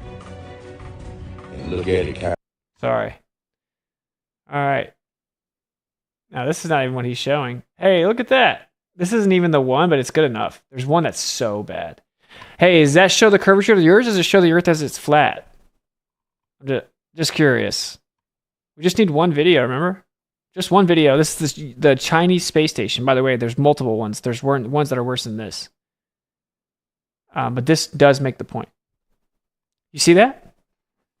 We just need one. Oh, this is supposedly the Chinese space station. How come it looks so curvy on the ISS, but when they're up at the same altitude, it's flat? No, I would tell you, okay, this is high altitude footage. It's layered. That's the background. They're overlaying this little stupid dude hanging upside down in a pool, whatever it is. And they're overlaying it with the background. And they didn't apply enough of a curvature. And China seems to have done this multiple times, right? Where they don't apply the curvature. Either they think, oh, well, the math doesn't really match it, and they're smart enough to know that it shouldn't curve at the rate the ISS shows it. They're afraid to use GoPro because it'll change so much. Whatever it is, oftentimes with the Chinese space station, you'll see the horizon's flat. There's one that's so bad, I'll have to find it. But so can we all agree that this doesn't prove anything? Like, isn't that just a fact at this point? Like, if this is them really as high up as they say, the Earth's flat, bro. What are you talking about? You just need one video, he said. So we're all looking at it. You just need one video. And by the way, there are many videos from the Chinese space station. Oh, now China doesn't count. Earlier it was, you think all the space agencies would have to be lying. Now we can throw China out. China's faking it, but NASA's not, I guess. They're supposedly really high up, my brother. ISS shows us curvature. Why is that horizon so flat? Official Chinese space station footage. So, and like I said, there's ones that are even worse than that. Mainstream views is what's taught in public school and college and accepted. When it comes to distant stars, I guess I'm somewhat skeptical of the fact that we could know for sure exactly how far those stars are. But I'm not, like, it doesn't really change anything for me if they truly are as far as they claim they are. But, I think it's impossible to know for sure exactly how far if it's something 1,000 light years away or even much further, what they claim, like, it's pretty much improvable in my opinion. We can only make hypotheses and predictions. And of course they do those and they seem to match what they suggest. So it is plausible in my mind, but I'm not going to sit here and say that it's for sure. Okay. Pastor Shelly, is there any topic you want to explore more that you want to get back into? I know I pulled this out because it just felt like the bickering, I was just trying to refocus with the Greek guy. Is there anything biblically you want to talk about and go back and forth with Austin? Well, I do want to bring up a couple other things that we haven't brought up, just some newer things. Great. But I do want to bring up the idea of solar eclipses specifically. And if possible, can I bring up graphic 17? Just because we recently had a solar eclipse in my part of the country. I don't know where you guys are located. I mean, he gave a decent answer. Like he said it does seem to match. Like, no, actually they don't match, but whatever. He admitted that you can't actually know that. So he's admitting that within this mainstream model of astronomy that they make these claims that aren't actually verified. They're just making claims they couldn't actually know. So, but apparently that all falls apart when it comes to the fact we're flying through a vacuum, 66,600 miles per hour, tilted on a 66.6 degree tilted axis while we're wobbling and spinning 1,037 miles per hour east of the equator while we shoot through the galaxy following the sun at 500,000 miles per hour as our galaxy shoots through space 1.2 million miles per hour. That's all super legitimate. They know that for a fact. They know that the planets are a certain size and a certain distance. They know the sun is a star. They know the sun is a certain distance and a certain size and that it has certain gravitational field that doesn't actually match the observations. That's all legit. When it comes to distance to stars, he'll readily admit that it may not be true. What he doesn't seem to know is those stars have to be incredibly far away or the entire heliocentric model falls apart immediately because how they remain so constant that either the stars are actually moving or they appear to move because we're moving and they're so far away we wouldn't see them move. They're stationary relative to us. They only appear to move because we're spinning and it's an illusion. The heliocentric model cannot be true unless those stars are incredibly far away. So he didn't realize it, but he just now said that technically the entire heliocentric model could be wrong whenever he said that these vast distances to the stars could be wrong. But in the Dallas-Fort Worth area, we literally experienced a solar eclipse, and they were able to tell us exactly when it was going to come. They gave us the exact minute marker. They could tell us, and you can even see one of those plotted down there. But these solar eclipses are actually going in all kinds of different directions. And from most flat Earth views or models that I've seen, they kind of just have like a child's mobile where the moon just kind of going in this circular pattern. Well, that wouldn't fit these solar eclipses. Nor does the flat Earth model give you any prediction as to tell you when these solar eclipses are going to happen. Whereas the heliocentric model literally does give you these predictions and they're accurate. So to me, that's not something that we just made up. I really did see the solar eclipse. These pathways really do match reality. It's things that we've observed and seen, and they do fit with the heliocentric model. So I'm just curious from Austin's perspective, what he would say about these solar and lunar eclipses that we observe. That's a valid, Pastor Shelly brings up a valid point that the globe model can make accurate predictions over time, which is a good point. And Austin, what is your answer as far as their ability to predict the eclipses? Go ahead. What say you?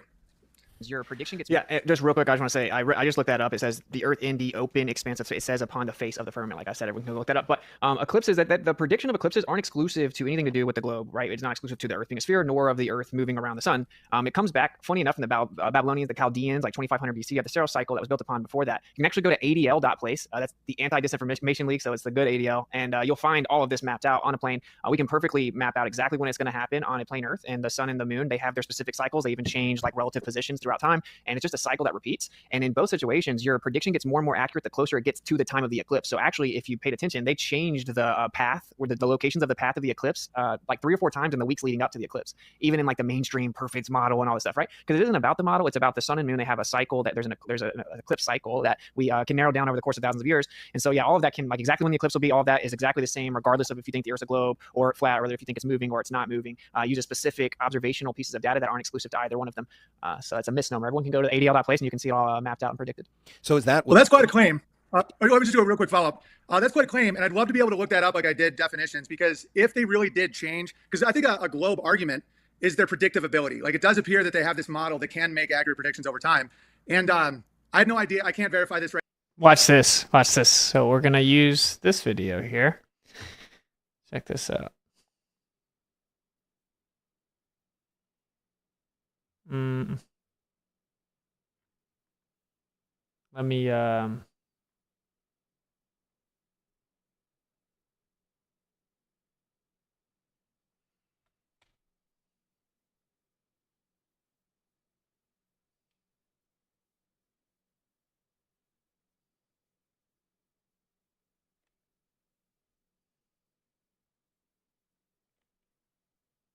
all right, you guys ready? This is hilarious. Your prediction gets more and more accurate the closer it gets to the time of the eclipse. So actually, if you paid attention. Okay, the closer the eclipse is in time, the more reliable the calculated times are. In terms of the location of the moon's shadow during solar eclipses, the margin of error may sound pretty large at first. So when I say, actually, the prediction gets more and more accurate the closer to the eclipse that you get, that is just a fact, right? We can all agree that's just a fact, okay? Here's another one. Eclipse path predictions become more accurate closer to the event because astronomers wait until a few weeks before the eclipse to gather the most reliable forecasts of parameters. These parameters include the moon's orbital path, orbital inclination, Earth's rotational speed, and Earth's tilt. Okay, well, Earth's rotational speed is just sidereal rotation, meaning how fast we see the stars move around, and they claim that's because the Earth is spinning, right? Okay. And Earth's tilt, again, they say the Earth's tilted because the analemma and the tilt of the path of the sun. So obviously what they do is they look at the angle at which we see the sun and the stuff move in the sky. They look at how fast we're seeing the sky move. They look at the orbital inclination of the moon and the orbital path. What this shows is there isn't some definitive model that they use gravity and they can know exactly where the sun's going to be, exactly where the moon's going to be. Or they would be able to predict these with immense precision thousands of years in advance. But actually, that's not the case, right? The moon is doing its own thing. You have to get more precise measurements as it's getting closer to time to get an idea of exactly where the moon's going to be, which is actually a huge problem for the heliocentric model, as they claim to have the exact mechanism mapped out. Technically speaking, if we come up with like a magnetic force that explains the changes and can predict it more accurately, we would destroy the heliocentric model in terms of predictability. This is what people don't know. Okay, so these are all just facts. Everything I just said is just a fact. So which part of that is exclusive to a heliocentric globe model? Is it the moon's orbital path? No, of course not. Is it the orbital inclination, like the ascension or inclination, the angle of the moon? Of course not. That's just an observation that we make. Is it how fast we see the stars spinning? No, of course, that's not exclusive to a heliocentric model. Is it the angle at which we see the sun move in the sky? No, none of those. So the actual variables you use to predict the eclipses that get more and more accurate the closer to the eclipse you get have nothing to do with the heliocentric model. Now let's check out what these guys' hero has to say. Your prediction gets more and more accurate the closer it gets to the time of the eclipse. So actually, if you paid attention, they changed the path or the locations of the path of the eclipse like 3 or 4 times in the weeks leading up to the eclipse, even in like the mainstream perfect model and all this stuff, right? Because it isn't about... Yeah, I mean, there are just a few, Owen said, I would have to see that verified. That's crazy if true. And here are all kinds of mainstream articles explaining it.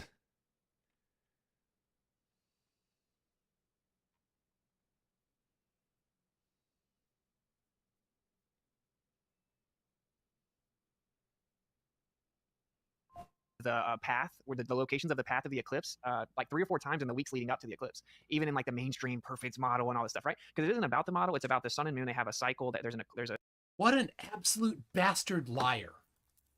You pathetic Children alert, weak words alert, demonic possession alert.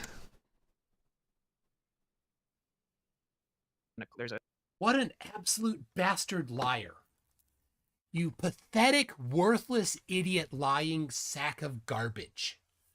This didn't change. This book didn't change in the weeks leading up to the eclipse, you worthless piece of garbage. That's what I said. McToon's book changed. God damn, you such a bastard. Look how insane this person is. This is what defending the globe for years against honest, truth-seeking flat earthers does to you. This is who's on your side, Shelly. People that act like this. Book didn't change in the weeks leading up to the eclipse, you worthless piece of garbage. God damn, you such a bastard. Piece of crap. Just lying so much. This didn't change, you jerk.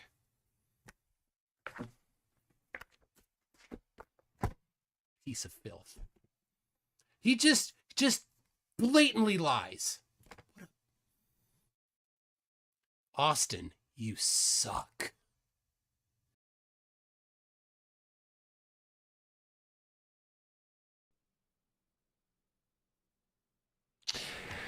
Okay, then. Look at this guy. How insane is that? What did I lie about? What did I lie about? Nothing. Just a fact. So insane. Oh, by the way, I'll just let you guys know. So for one, like I said, they'll refine their predictions as it gets closer. It's not even a new thing because it's based on like the orbit of the moon and all this stuff, right? And their heliocentric model doesn't work. They don't even have a 3-body solution. They have approximations. They can't even do 3 bodies at a time. So they couldn't do like the Earth, Sun, and Moon gravitational prediction anyway. They have a 3-body problem. This proves that they don't have everything mapped out. It's not so true and accurate. The solar system works perfectly. No, it doesn't. You can't even predict eclipses. They talk about eclipses all the time. If you knew exactly how big the Earth, Sun, and Moon were, if you knew the exact gravitational fields, if you knew the exact distances and sizes and tilts, if you knew the exact proximity and medium, you would be able to predict exactly when you're going to see the eclipse. You wouldn't need to wait till it gets closer and closer to make new measurements, observational measurements of where the moon is or where its orbit is or what its inclination is or how fast the sidereal rotation is. Is the Earth speeding up and slowing down? Doesn't that violate the law of conservation of energy and momentum? Wouldn't that violate the idea that, oh, it's constant, that's why we don't feel it? Oh, well, rotational motion's always accelerating, but we wouldn't feel it anyway. Trust me. Now it's speeding up and slowing down. Wouldn't that have ramifications, implications? Wouldn't we see it, observe it, detect it, measure it, feel it? No, don't worry about it. Well, we know the sky just does its own thing. Independent of the Earth is stationary. The sky moves, stuff in the sky moves around it. My point is that actually the heliocentric model doesn't work. They have to wait till it gets closer and closer to make accurate predictions. And that's because it's based on the moon does its own thing. And it's based on what the moon's doing.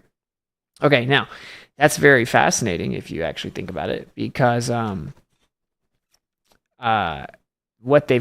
that's a fact. And what they also came out this time and said was, turns out we were wrong about the size of the sun. The angular size of the sun is different than we thought. And that's why the path of totality changed. And so then McToon, after calling me a liar for stating a fact, right? Then McToon says, no, there are 3 different things we use, and they're all within 100 feet of each other. That's it, 100 feet. It's like, no, they said it changed up to a mile. 115 mile wide to 114 mile wide. Changed up to a mile. There are different values, 2,000 feet to a whole mile. So you just lied. You just lied. And if you actually listen further, he ends up, whenever I say, which I don't necessarily suggest you listen to McToon, but whenever I say that these aren't exclusive to a globe, he says, I like that it can be used, it can be predicted based on things that aren't exclusive to a globe. It can be used on a flat earth, whatever. He says, no, it's not. So he lies blatantly saying that it's something exclusive to like a heliocentric model when it's literally not. I just want to point out how insane it is to be on that side and act like that. You know, like, I don't know if he's acting or possessed or whatever, but I also wanted to show you guys all the clips to save us some time. So let's move on. Right now, if anyone can, did they actually change the eclipse stuff over the weeks? I can't validate or not validate. Anyway, go ahead, Pastor. I'm sorry.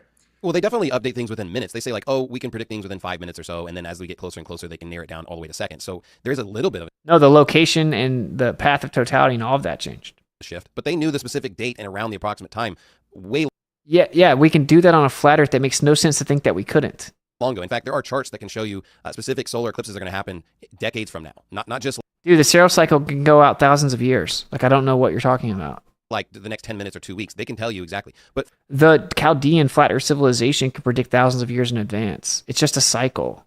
Nothing to do with a heliocentric model. You don't have a three-body problem. You can't even do the equations for the heliocentric model to predict it that far out. It literally has nothing to do with it at all. from Austin's viewpoint, I mean, is NASA using y'all's flat Earth model to make these predictions? Literally, yes, and NASA admits they use Saros cycle as the base of their predictions. The cycle that they use, type in NASA Saros cycle, they admit that that's what they use as the base for their predictions. Then they add orbital inclination and things to get more and more precise. People like McToon, who are literally degenerate liars, will blatantly lie and say that the reason that they got more accurate is because of the heliocentric model. And back then they could only predict maybe the day, but now we can get down to like within a few minutes. He'll say seconds, that's a lie. Within to a few minutes, because the heliocentric model made it more accurate, right? And flat Earth can only do like the day. The Saros cycle can only do like the day. No, NASA still uses the Saros cycle. Go look it up. He says that's a lie. No, he's a liar. It uses the Saros cycle as the base. And then what they did is add different values. So they started getting more precise by saying, let's make really precise measurements of the moon, where the orbital path of the moon is, what the inclination of the path is, what the sidereal rotation is. And once we get all these values, we can get a more precise understanding of when the eclipse will actually take place. Okay, that's understanding the apparent positions of the sun and the moon, their inclinations, their orbital paths, and when they'll intersect. And I just think it's insane that people don't know. Obviously, on a flat Earth, it's not a problem at all. So what we know is the eclipse does have a relationship with the moon. These are all just facts. He's like, but how ironic is like, do you think NASA's using your flat Earth predictions? Literally, yes. They use the Saros cycle, comes from the Chaldeans, 2500 BC flat Earth civilization. Literally. And or are they right? And they're using, I mean, are they just faking it? They're just making up this heliocentric model for these predictions? Like, I'm just kind of curious how they're coming to these conclusions. Because you say they don't use the heliocentric model for their predictions. all these things are faked by them and they're lying about all this stuff, but they are making accurate predictions about these eclipses. And it wasn't even NASA. It's not like NASA's the first one to predict these eclipses. These eclipses were predicted in the 1600s, 1700s, 1800s. I mean, we've already known these cycles and these patterns, and they're not subscribing to a flat Earth model specifically. So I want to know, are the people that are making these predictions, are they using your flat Earth model, a geocentric model, or are they using the heliocentric model? Yeah, they literally use the geocentric model. So they use what's called an Earth-centered, Earth-fixed coordinate system because the observations happen from the Earth. And no, they weren't just done in 1600s. Like I said, they were done in 2500 BC by the Chaldeans. It's called the Saros cycle. And they were a flat Earth geocentric civilization. It isn't exclusive to either one. They reverse engineered the globe from what we see in the sky. But like I said, the predictions aren't exclusive to any belief. And also, just to make sure you guys know what I'm saying, the date is pretty well known. To get to more narrow of exactly when in that day it'll happen, you have to get closer to the actual time because of the periodicity of the sun and the moon over time. I'm talking about they changed the location. So like the path of totality, they were actually narrowing it down and moving it over by a few miles over leading up to that moment. And this was just well known and accepted in like mainstream art. And so like I only briefly knew of this, and so I misspoke and said a few miles. It's just up to a mile. The point remains. You could look it up. Now, it wasn't like hundreds of miles. But my point is just this idea is that there's a specific sphere with a specific size, and we know where everything is, and we're going to be able to tell you where the eclipse is. That isn't how it works. The eclipse is based on the periodicity of the sun and the moon. It's been mapped out since 2500 BC. It doesn't have anything to do with the Earth being a globe. And in fact, they use a geocentric coordinate system at NASA. That's where McToon will say, he's just lying. He's saying it's mapped out since 2500 BC, but now we can have more precise predictions. Yeah, but why? It's because now we have instruments that make more precise observational measurements of the inclination of the moon and the orbital path of the moon leading up to the eclipse. That's why we're more accurate now. If everyone in the world thought the Earth was flat, our eclipse prediction and the time of those eclipse predictions would still have gotten much more accurate as they did because of our ability to make more precise observations and measurements and angles measurements to the moon and tracking its orbits. Now, ask yourself this. Why does the number one flat Earth debunker have to incessantly lie and project that I'm lying and turn into a demon when he's objectively the one that's lying? And ask yourself this. Why are hundreds of people so scared of flat Earth they actually watch him and believe he's correct instead of just going and informing themselves on what I'm saying, which is just all objective? So with the Sero cycle, and actually the guy that does eclipses for NASA for like 20 years is on the record explaining that they have to use the geocentric coordinate system. They do the same thing with their satellites as well, side note. So can I clarify? Ironically, the answer to your question is yes. Yep. So do you think It's like Spaznek or whatever his name is. He admits they have to use geocentric Earth. the ECEF is accurate? Well, no, because typically He thought it was a gotcha because he knows it's a sphere. He's reading a screen. He's looking to his left. He's reading a screen. Someone's going to tell him like, oh, the ECF's a sphere.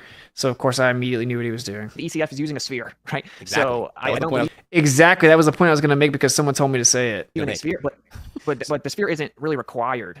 But the point is that even in the current Once again, him not understanding it.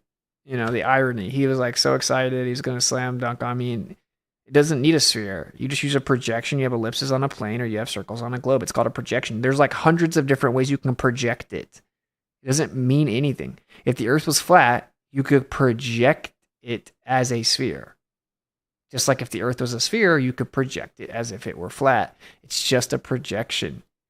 It has no bearing on what's happening in reality. model, there's a kinematic and dynamic equivalence, which is just a fancy way of saying either the Earth can be stationary in the middle and we can see everything the way we do, or it can be moving and we see everything the way we do. They use the ECF because it's the most convenient, and I would say it's more accurate because the Earth is in the center. I wouldn't believe in the sphere part, of course, but You guys all failed geometry. I guess you should have told my school that when I was in, all math honors classes making A's. Can you just chill and stop making weird?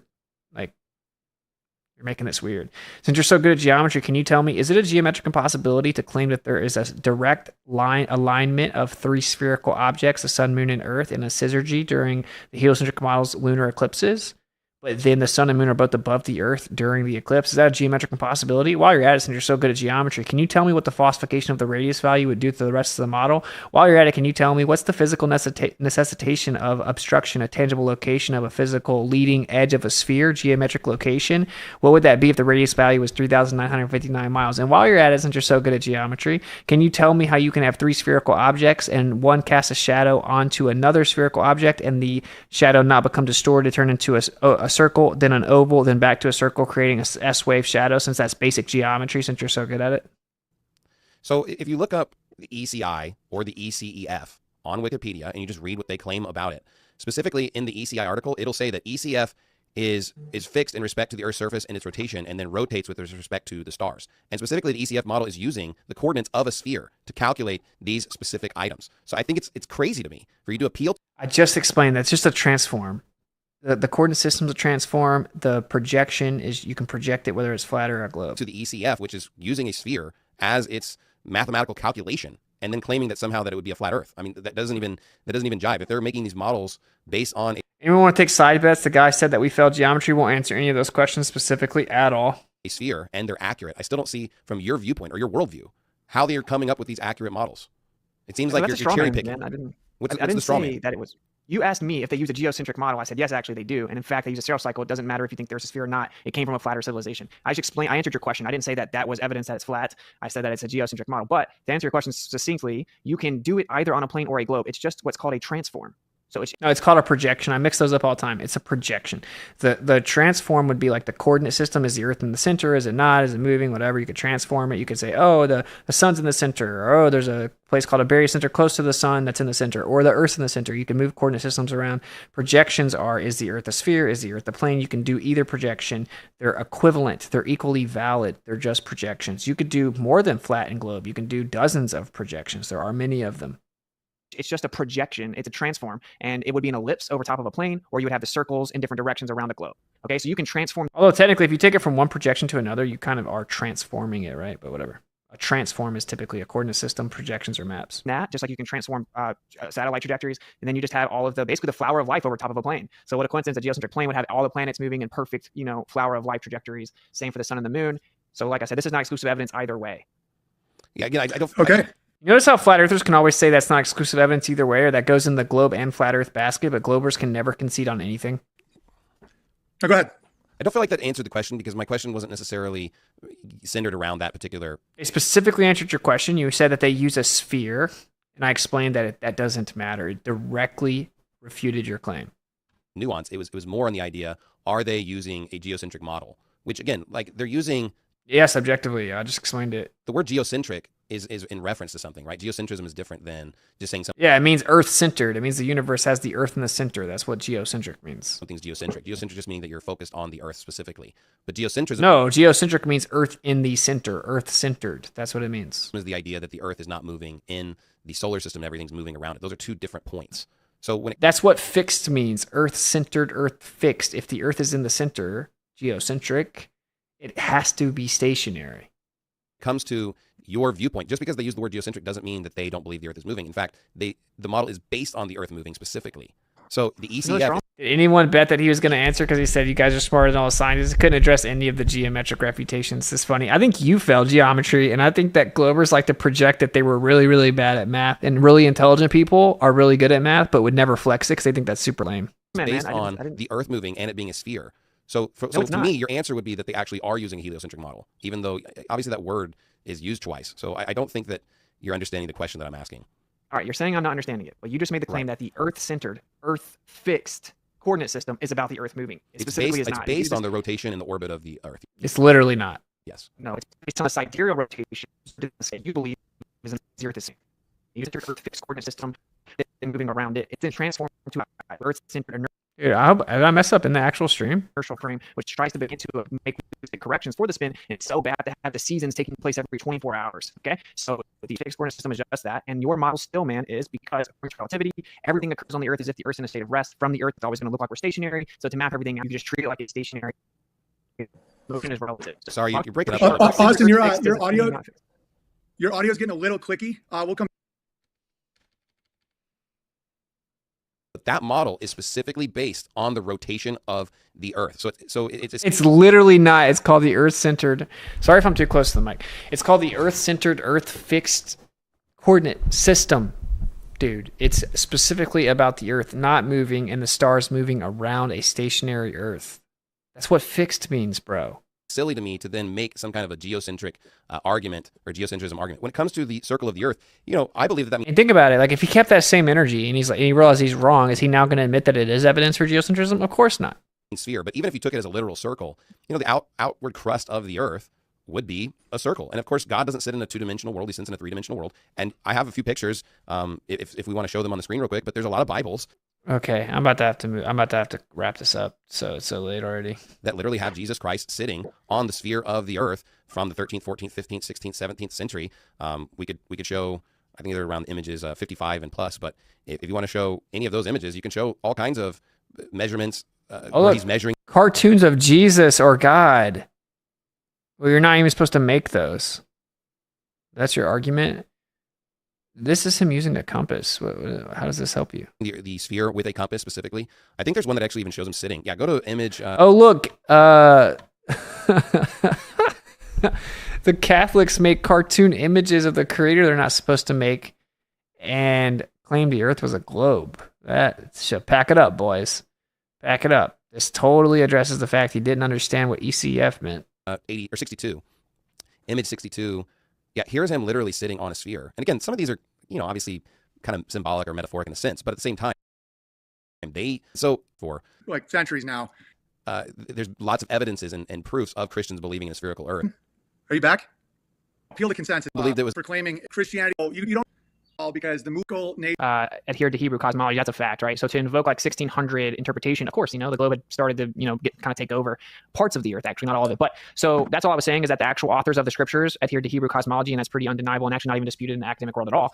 As for, I did kind of address what you followed up and said, and that what you're talking about is called sidereal rotation, and that's the stars rotating. And in your model, that the stars look like they're rotating around us, but it's just an illusion because we're rotating, making it look like they're moving. Okay, so they're just using sidereal rotation, and the ECF actually treats it like the stars are actually moving and that the Earth is fixed. That's why it's called Earth-centered, Earth-fixed. If the Earth's in the center of the universe in any model, it can't be moving because everything's moving in relation to it. The stillman for your model is we just do that because it's simpler, it's easier, it's what it looks like for us on the Earth anyway. So we use that coordinate system. So just to clarify that there is nothing exclusive to the Earth spinning, and again, nothing exclusive to it being a ball. You can transform that over to a plane. It's just called a transform, and it's called a projection. Would be ellipses over a plane, and it's a projection. So very simple stuff.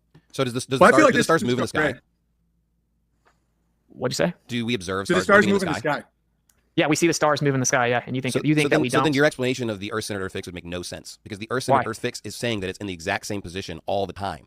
which makes sense if the Earth is actually rotating. So we see the movement, but they're saying it's fixed on a specific point of the sphere. So there's a specific point of the sphere that starlight is hitting all the time, but even though the Earth is rotating. So we see movement, but This is the most important, most embarrassing part of the debate for him. This shows that he doesn't even understand the model at all. He thinks that the stars move with the Earth. Okay, first of all, if that was the case, I want you guys to understand how bad this is. If the Earth was spinning, but the stars spun with the Earth, that means that it would look like the stars aren't moving. He's saying that it means that it's fixed to the Earth. No, the fixed means that the Earth is fixed, not moving. This shows he doesn't even understand the model of the globe he believes in. It doesn't mean that that starlight stuck to that part of the Earth at all times. That's ridiculous. The stars spin over top of us. Your model claims that it looks like they're spinning over top of us, but actually there is no over top of us. We're on a sphere. It just looks flat locally because of scale. It just looks like the stars are above us, and it just looks like they're moving because we're spinning. We just can't feel it because of scale, and that it looks like they're spinning even though it's an illusion. So when we use an Earth-centered Earth fixed coordinate system, what they do is they treat the Earth like it's stationary, which is what we experience. They treat the Earth like it's in the center of the universe, which is what it would mean if it's stationary, because that's what we experience. And they claim it's just easier, it's simpler, it's what we experience, what we observe, it's what we're observing from. Relativity says wherever you're from is going to look like it's in the center with the accelerative expansion. So then they look out, they see the stars moving, they just map it out like the stars are moving, like the sun is moving, like the moon is moving, right? That's literally what the ECEF is. He's saying that it means a star is fixed on a certain part of the Earth, and that as the Earth spins, the star moves with it and stays right above that same part of the Earth at all times. That is so incredibly incorrect. It makes no sense. If you thought the Earth was a globe spinning and the stars spun with it, it would make the stars look like they don't move, right? The ECF treats the Earth like it's fixed and the sky is moving around it. Yikes, bro. it's hitting the sun, it's hitting the Earth at the exact same point. That's why you have an Earth center, Earth fixed model. You don't even understand what the model is explaining. He had the audacity to say you don't even understand after that. So it's you're projecting, clear. man. I'm not You're projecting. projecting. I'm just saying that's the point. Sorry, I just don't even know what you're. I mean, this is. I want to be nice here, but in your own model, I feel like this is all going great. I'm loving the lack of ad hominem. It's creeping up a little bit. What do you say we do 5-minute closing statements? We talk about if we learned anything. Do you guys want? Yeah, to be fair, I didn't get to address it, but I just addressed it. I mean, what this was the maybe the most frustrating part, because what he just said was so ignorant and wrong, and then he's like, you don't even understand the model. It's like, you're projecting, you literally don't understand the globe model, you're here defending it, like the basics. You definitely don't understand the ECF. Like, what he just said was so ridiculous. I've never heard a claim like that. It's the worst claim maybe I've ever heard. I wouldn't go that far. I've heard some crazy stuff. Want me to take questions from the chat, your Rumble chat, or we can take some questions. Like this is okay. So in the Rumble chat, I will check out the questions in between, cortisol chasing, and let's do 3 minutes. Let's do 3 minute. You guys each do a 3-minute closing statement. I'm not gonna stay for the questions today. It's already been 3 hours, but we'll go through the closings. If any aspect of the other person's argument changed your opinion, because I think that's always good. We're always learning here in the world, and I also just personally want to say I think everyone did great. Much love to your mother. I was just trying to make a point. I have nothing against your mom, obviously. All right. So since who went first? Austin went first. Yeah. Let's kick things off with Pastor Shelly doing 3 minutes closing argument if he learned anything, or his points, to reiterate his points. Go ahead. Just being honest, I do not feel like I learned anything new. I feel like the arguments for both sides are pretty well established, so I don't think that either side's probably ignorant of any of the points we were going to make. But I do believe there's thousands of proofs for a spherical Earth or a heliocentric model, or when we talk about the tilt of the Earth. And one of those is the fact that half the Earth is always lit up, which is not shown on a flat Earth model. The North Pole and the South Pole both have seasons with total daylight, which is observed by many different witnesses. There's plenty of videos of the sun never setting in the South Pole, which would for sure disprove the flat Earth view. There's an abundance of just witnesses in general of the spherical Earth when we talk about all the astronauts and the space programs and all the individuals involved with our specific viewpoint. There are literal videos and live streams from the ISS 24/7, where you can literally just watch the spherical Earth 24/7, live streams all the time. I guess they'd have to be faking all of that, which is thousands of hours of footage. The Earth's shadow on the moon is super clear. You can see. I think what I'm going to do is I'm going to just name the fallacies as he goes through his closing. So I don't think that either side's probably ignorant of any of the points we were going to make. But I do believe there's thousands of proofs for a spherical Earth or heliocentric model, or... we don't care about your belief, and you literally have been wrong and not understood the points we were going to make pretty much the entire time. When we talk about the tilt of the Earth. And one of those is the fact that... Begging the question, affirm the consequent verification. that half the Earth is always lit up, which is not shown on Again, affirm the consequent. a flat Earth model. The North That's a straw man and affirming the consequent. Pole and the South Pole both have seasons with total daylight, which is observed by many different witnesses. False claim of exclusivity, baseless assertion that your causal mechanism is true. Begging the question, verification, affirm the consequent. Straw man. There's plenty of videos of the sun never setting in the South Pole, which would for sure disprove the flat Earth view. There's an abundance of Completely untrue, baseless assertion, appeal to anecdotal evidence that can't be independently verified anyway. just witnesses in general of the spherical Earth when we talk about all the astronauts and the Appeal to anecdotal fallacy. space programs and all the Appeal to authority. individuals involved with Appeal to consensus. our specific viewpoint. There are literal videos and live streams from the ISS 24/7, Appeal to authority. where you can literally just watch the spherical Earth 24/7, live streams all the time. I guess they'd have to be faking all of that, which is thousands of hours of footage. Appeal to incredulity. The Earth's shadow on the moon is super clear. You can see this from different vantage points in different areas, and we can see the shape Begging the question, reification, affirm the consequent. of the spherical Earth through the shadow on the moon from those eclipses. The predictions Baseless assertion, affirming the consequent. Begging the question. of the solar and lunar models also are compatible with the heliocentric model. The experiments from Eratosthenes can still be done today and can still get the exact same calculations of Eratosthenes is affirming the consequent. Begging the question, reification fallacy. the circumference of the Earth. And if he did believe that the Earth was spherical and moving, that would just be proof that people already believed that at that time as well. Appeal to consensus. You can sail across the sea. NASA has plenty of photos. You can go online right now and find non-fisheye lenses views of the spherical Earth. I could show you the images in the stream today. There's videos from other space programs that would be dude perfect. Appeal to authority. Appeal to consensus. Appeal to anecdotal fallacy. Red Bull, even SpaceX has plenty of other images and pictures of the spherical Earth. The seasons don't make sense on a flat Earth model. They only make sense on the tilted orbital. Straw man. False claim of exclusivity. Baseless assertion. Reification. Model. When we talk about the path of the sun, we see it going up and down, which is the Bible describes. It doesn't get further away and come closer. Additionally, the Bible was literally sent to the moon. So the King James Bible is actually Your own model claims it gets further. sent to the moon. And in Apollo 8 mission, they actually read Genesis 1 as soon as they went up into space, which I find really fascinating. Okay, again, you're just appealing to anecdotal and appeal to authority of NASA and astronauts in a story we can't independently verify. Leap years are also another evidence of the fact of the heliocentric model. Construction of large What? Leap years, dude? Calendars are human constructs that have been changed many times based on the cycle of the sky. It has nothing to do with the heliocentric model at all. bridges, the tops are actually further away than the bottoms. Stars are upside down. There's spaces around Antarctica. The Bible is compatible with these views, and All of it is affirming the consequent, begging the question, and reifying the model, attributing concreteness to the abstraction that is the globe Earth model. I believe it's really just someone denying a lot of clear evidences when they have a flat Earth view. I think that there's plenty of evidences out there, and I wish that people would appeal to true science. I wish people would stop appealing to logical fallacies and denoting science as true when science is the constant pursuit of truth or knowledge is weird. And true science is establishing a dependent variable, which is a naturally occurring observable phenomena, which is your effect, trying to determine what the cause and effect relationship is. So proposing a cause and effect relationship test called a hypothesis. You then manipulate the independent variable, which is your presumed cause, in a scientific experiment to verify and validate empirically the cause and effect relationship that you're trying to test. So either independently verify or falsify that presumed cause. You have a hypothesis, and you have like a negative hypothesis. You either falsify or verify one of the two. So a null hypothesis, specifically what it's called. And then it needs to be empirical, which means observable, replicatable, meaning repeatable, of course. So this is weird. Oh, falsifiable. So that's what science actually is. Not one single thing you said in the last 2 hours was any of that. And what the Bible says. Great. And we're also going to take questions in the chat. And, let's pivot a little bit. I have people text me saying they're loving this and we should go a little longer. So before we do Austin's closing and we take a couple more questions, there's one in the chat from DreadMatt. How do we see the same constellations possible? So I'm actually going to run through some of the stuff you just said because respectfully, what always happens is someone can go Google ways we know the Earth is not flat, and then they'll just kind of repeat these arguments. But what happens is if you look further into each one of them, similar to the JQ, you'll find out that, well, when you get more evidence, you understand more things. So the ISS is not 24/7. It cuts off all the time. We've caught them faking tons of things. You brought up other space agencies. I actually just saw a video today of the China Space Agency showing the Earth, and it was completely flat horizon, completely flat. So now all of a sudden, I'm guessing we'll throw China out or it won't count. Felix Baumgartner. I wish I had it because I saw it that day. I thought I screen recorded. I can't find it right now, but show the curve of the Earth he wasn't anywhere close to space. He was only like 180,000 feet up. You wouldn't see the curvature of the Earth in your model from there anyway. Admittedly, it was literally a GoPro sponsorship.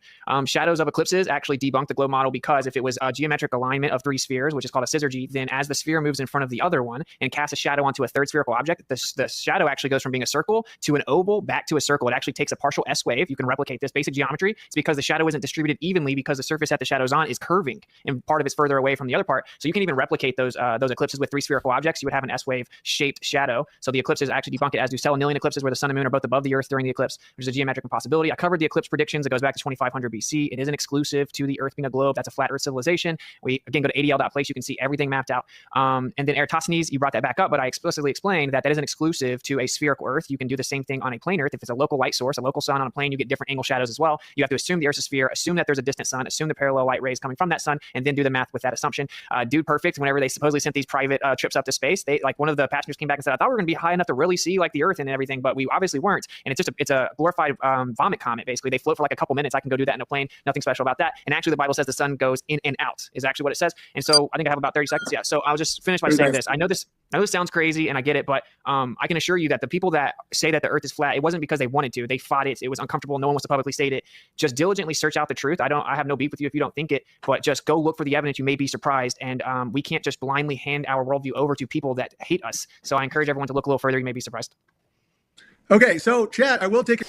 All right, we're going to call it. We'll come over here. We'll read the chat. We'll read the donations. If you want to get a donation and get it read,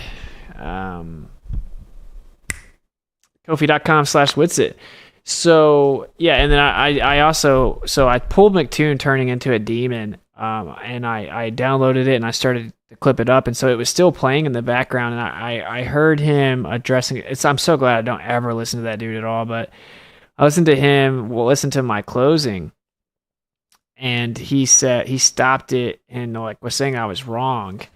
And when I said, dude, it's a glorified vomit comet. You can float for 2 minutes. I can go do that in a plane. He said, no, you can't. What he's trying to say is that it's maximum 30 seconds. Dude, it's known that you can do longer than just like 15 to 30 seconds. If you were to go 60 miles up, you'd be able to do longer because you're going to be able to free fall for a longer period of time. And from my understanding, people that have done like 0G plane flights for many, many years, one of the guys came out and spoke out against Blue Origin and said, I've floated longer than that in 0G planes. And so based on the trajectory that you go, you can actually float for a long time. So according to a guy, that's anecdotal, but according to the guy that says he does it all the time, you can do it for many, many consecutive minutes, even longer than they did on Blue Origin. And again, if you go 60 miles, logically you'll be able to free fall longer. My point was that you can float on a plane for a short period of time, and that's all they did. It wasn't like they just floated for super long periods of time. So _McToon, cool story, bro. Like everything the dude says is a lie. He'll never tell you that the guy came out and spoke out against the Blue Origin and said that I floated longer than that in 0G planes. He'll never tell you that. He'll tell you it doesn't exist till you play the video. Then he'll say he's a quack. He's deceiving you. He wants to make sure you don't hear this information. He wants to make sure you really believe the heliocentric model is used for eclipse predictions when literally it's not. It's literally not used for eclipse predictions. Literally, it is objectively not used for it. Sure, they call it the Earth's rotation when it's actually sidereal rotation because they beg the question and interpret the rotation of the stars to be an illusion, assuming it to be that way, right? Sure, they say that it's the tilt of the Earth, again, based on the actual path of the sun. They claim it's an illusion because the Earth is tilted. You just can't tell because of the scale. But the rest of it, like the orbital path and all this is just observational angle measurements.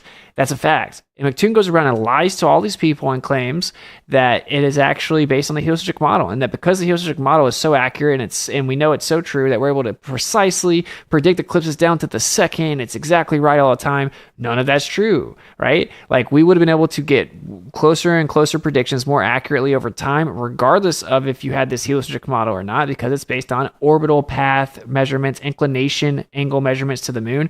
Hey, if the Earth's flat, can you take an angle measurement to the moon? Hey, if the Earth is flat, can you track the orbit of the moon? Hey, if the Earth is flat, can you measure the angle at which the sun moves in the sky? Hey, if the Earth is flat and stationary, can you measure how fast the stars spin?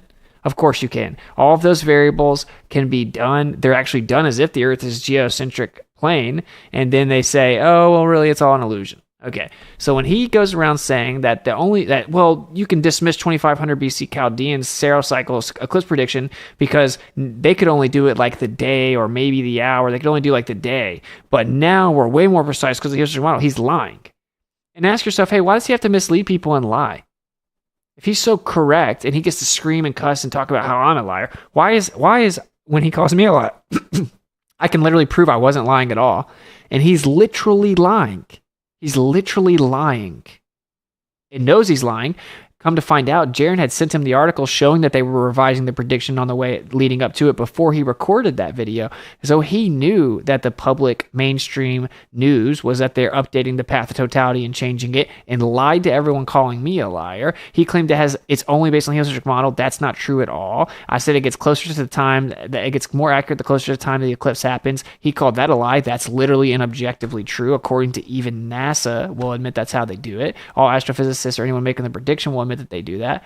Isn't this weird? He said that it was only 100 feet maximum. No, it was 2,000 feet to an entire mile that they updated it. So he's just lying to you people.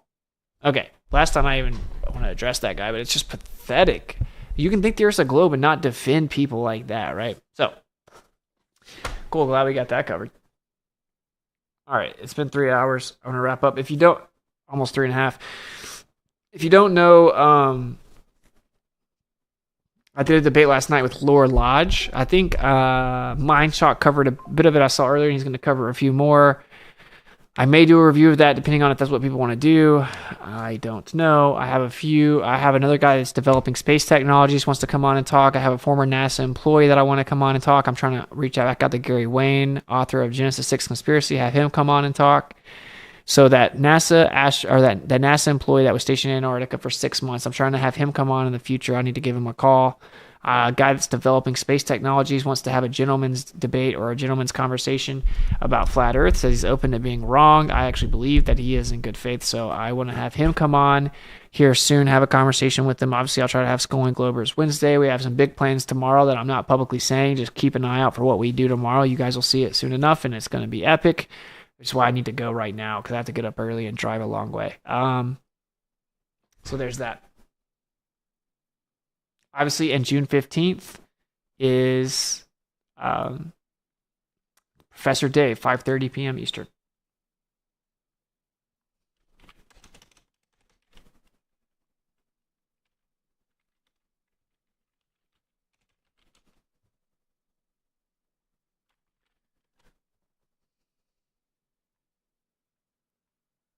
Just a second.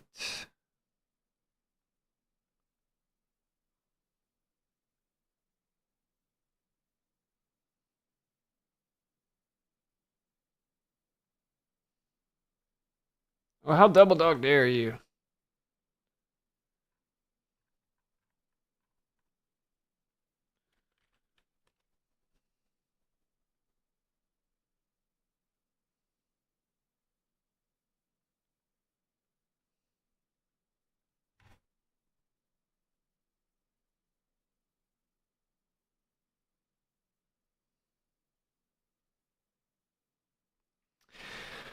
All right, level-headed $50 tip. Thank you so much. I just watched some of your debate with Laura Lodge.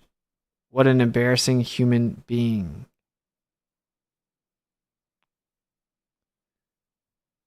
Just know us real ones appreciate what you do. I always look forward to the streams. Thank you so much for the support and the kind words, bro. And yeah, that was intense, but I think some people may wake up if they look at it, if they watch it, right? But thank you so much for the support and kind words. If you haven't seen, that's Laura Lodge on YouTube. He said he's not going to take it down.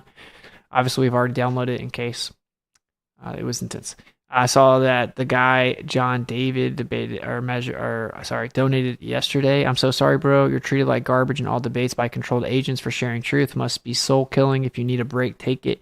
You'll be rewarded 100-fold in the next life. Had to donate at least a little because I felt so bad for you after Laura Lodge. Love you, bro. God bless. Thank you for the $50 tip and kind words. And yeah, it's all good. Sometimes I do kind of step away a bit because it can actually be like that. But because even like it's always on X or on Discord, it's like nonstop. But I appreciate it, man. I think I'm good, man. I think I'm good. It does suck though. incredibly generous donation from Archer. Wow, bro. Insane donation. I don't even know what to say about this. This is wild. 1,500. Great job. It was obvious the biased Baptist knew nothing about flat earth, and his pride is not going to let him look into it. He was totally comfortable twisting scripture, even though he says he has a high regard for it, racing to get that 8.5 for the new baby. Thank you so much, Archer, for the incredibly generous donation. I cannot thank you enough. That's crazy, man. Thank you so much. That's incredibly generous and helps us so much. That's wild and greatly, greatly appreciate it. I still need to look through all the other ones too, but it's so late. Dude, thank you so much, Archer, man. Shout out to him, man. W. Archer. So thank you so much. I greatly appreciate it. And it really means a lot. It helps us a lot. And we'll definitely go to baby expenses, etc. So thank you so much. I don't feel like I can say thank you enough for something like that. You know, it's kind of crazy, but I thank you so much. I really appreciate it. It means a lot. And yeah, I would agree. He's like comfortable twisting scripture, which is like a dangerous place to be. But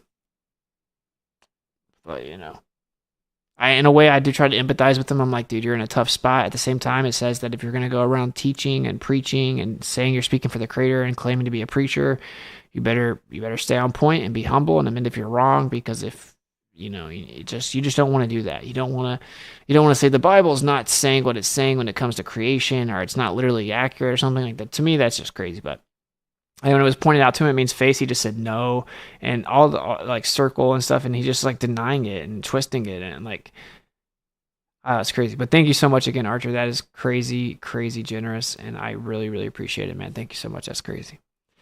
Michael D'Angelo supported you. Here's a tip for intellectually destroying, quote, the Lower Lodge, and unintentionally making them absolutely ridiculous. And this debate also was done so tastefully. Never stop. Thank you so much for the kind words and for $10. And thanks. I'm trying to work on my approach a bit, but I'm glad that you enjoyed them.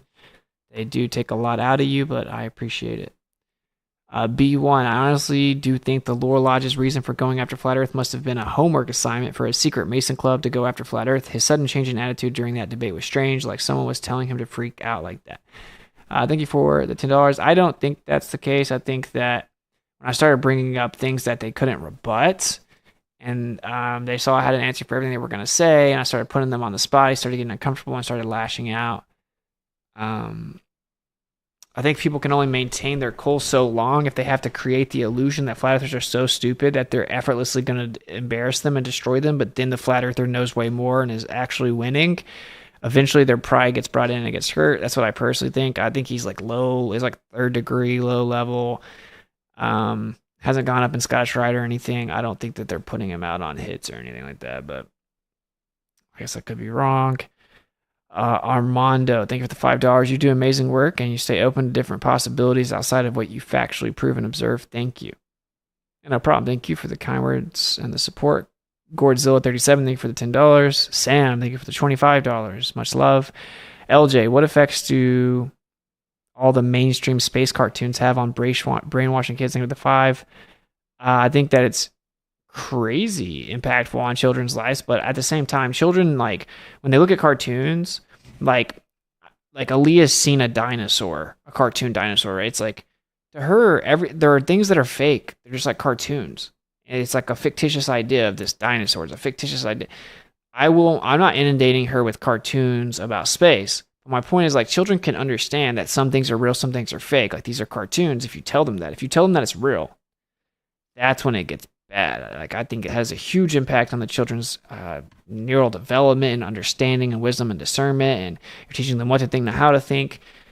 So I think it's pretty serious. I will say, somehow it didn't have that big of an impact on me. I used to always point out they weren't real pictures, but yeah, I think that it's almost criminal unless you give them a disclaimer that some people think this is real, some people don't. This, of course, is a cartoon and it's not real. But Run Boston, thank you for 25. You've been working hard for Truth, brother. Blessing to you and your family. Thank you so much, man. Shout out to Run Boston, huge legend.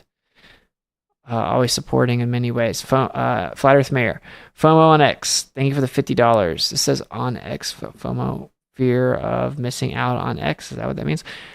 Or just FOMO on X. Thank you for the $50, man. Much love. Justin Johnson, always supporting the channel. Thank you for the $25, brother. Much love.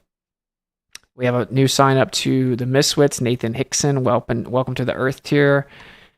Welcome to the Miswits, brother. Lukey. Good day, Austin. My gal had to turn it off because opposition was so poor in this debate. You've grown so much over the years in debating. Don't stop being kind to those that are spiritually unwell, as you know. Catch more flies with honey. Cheers, mate. Thank you, man. Yeah, I'm trying to work on it and grow on it, and it can get tough, but I appreciate you noticing it. November, all hell the magistrate. You're on fire, brother. Keep crushing. Thank you so much, man. That's an inside joke if you guys don't know. They're trying to get me to embrace the magistrate term, but I appreciate it, man. Thank you so much. I think we have a lot of big things coming up too, so it should be interesting. And if you guys want me to do a review on the Lower Lodge, I've had quite a few people say that they do. I will eventually do one. I find a way to do them faster though, man. James Carter, that Lower Lodge debate was worth every penny I spent at the lunch at Flatoberfest in Vegas. You were doing well, Wits. Hang in there. Much love to you and your family. Oh, are you the guy that I ate lunch with at Flatoberfest? Dude, thank you so much for helping us out back then, man. That was generous. And I think you're the guy. I ate a sandwich and burnt my lip. Dude, the sandwich was so hot, like this juice came out and like burnt my lip. I remember you, man. Shout out to you, man. Glad to see you here. Thank you for the support. Glad you enjoyed the debate, even though it was excruciating in many ways. All right. I'm gonna get out of here. I'm super tired. I always say this. I'll look through them tonight. I'll message anyone I missed. I'll thank you guys, because there may be some in days I don't stream. I don't know. And I'll ask you guys if you want me to read them off or whatever. But I'm really tired and I have to get up really early. You guys will understand what I'm doing. Super important. I gotta go. But I love you guys. Seek and speak truth unequivocally. The weak find contentment in the consensus of ignorance. If you want to watch the original debate, links in the description. If you want to support Ko-fi.com/Witsit, you can also go to witsitgets.com. When I get tired, I talk fast. I'm sorry. And yeah, I would say like just be open to truth, man. And like I said, if you want to have like personal contact, go to sign up for the Miswitch. You'll get inside of a little secret club type of thing. And also we have a Telegram. Cool. I'll let you guys know a bunch of the stuff that's coming up. We have some pretty big things in the works. So should be cool. Yeah, that's about it. I'll catch up with you guys. I might not stream tomorrow. I might stream. It kind of depends on how everything goes with this other situation. But Wednesday should be Skull and Globers, even though we took last week off. All right, I need to crash and catch some Z's. I love you guys. You're always going to attack whenever you kind of, speak out against, certain lies or you don't fit into consensus. But how many times has it been that we're called science deniers, crazy people, get gaslit, everyone attacks you, and then it turns out you were right the whole time? That's why I say the weak find contentment in the consensus of ignorance. Intelligent, strong-willed people know that that's just like the typical thing. Like it's normally in reverse, right? What everyone thinks is almost just uninformed. What you find out is that this fits right in that pattern. All the people that are super cocky and arrogant and make fun of you, what do they do when they come prove the Earth's a globe or disprove flat Earth? They call you names. They misrepresent you. They're ignorant. They don't understand it. They gaslight you. They're sadists. They try to humiliate you. They just call you names, say that you shouldn't be able to reproduce, say that you should be doxxed, that you should have your children taken from you, just literally call you the worst names they can think of. That's their argument. When you get into the actual debates, you see they spiral, they interrupt, they use tons of fallacies, they can't stay on subject, they bring up a topic super arrogantly and comes to find out you know way more about it. It actually refutes their point. They don't understand it. They don't actually know what they believe. It's a reoccurring theme. That's what always happens. And that's why there's so many flat earthers, and it has a 99.9% retention rate, because once you do learn all this stuff, you become informed, you find out like, oh, wait a minute, there's no evidence for the globe. It can be directly falsified. The empirical position default is that the Earth is a stationary topographical plane. Gas pressure requires containment unless you do special pleading and say, I swear the Earth's the one exception, and blah, blah, blah. That's why there are so many flat earthers. Even the top-notch people that have been obsessed with years for debunking flat earth, they lie, they misrepresent, they get basic things wrong. They don't even understand like the basics of relativity, which is needed. Almost everyone that believes in the globe doesn't understand their belief. It's like telling me the Bible's true. You just haven't read Genesis yet, but trust me, bro. I'm like not going to take your opinion about the Bible very seriously, right? So Just become informed. Don't worry about what other people think. And what's true is rarely popular. What's popular is rarely true. I'll catch up with you guys on the next stream. Peace. Sign up, come on this way. Those who don't fit. Society gives us a skip. We ain't about that mainstream. There what's popular ain't true. What's true ain't popular. Flip. Miss Swiss in the house. We come through it with some sharp. We cut right through. We don't follow trends. We got our own groove. Breaking the mold, making the move. We ain't about that fake facade and switch. We stand proud in our eye. We see through the tricks and love to defy society standards. We're gonna fly. Hey, yeah, yeah, yeah.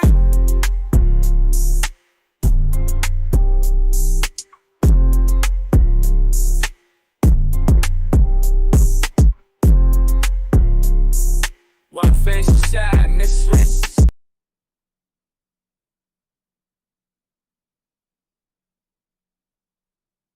Sorted it, they forging it. If news ain't good informants who informing them. There's a surplus, but they tell us there are shortages. Credit economy mortgages, dollar that's supported with empty fortresses. But what's important is this: we porting ships, important gifts. Of course it is what extortion is in accordance with an assortment list of foreign tricks. We ignoring which informant this, informant this. It looked like we were snoring tricked. Pedophilia and the government endorsing it. Yeah, eugenics is exactly what abortion is. You just vilify those insubordinate. Way to matrix engineer, that's unfortunate. Geopolitically we in a field that's for Israel. Wonder is it real? Rappers actors say they high, say they sip with pills. Glorify suicide so they get the deals. Big pharma set it up just to flip the pills. Control the music industry until the scripts get filled. Geopolitically, yeah, we in a field that's for Israel. Wonder is it real?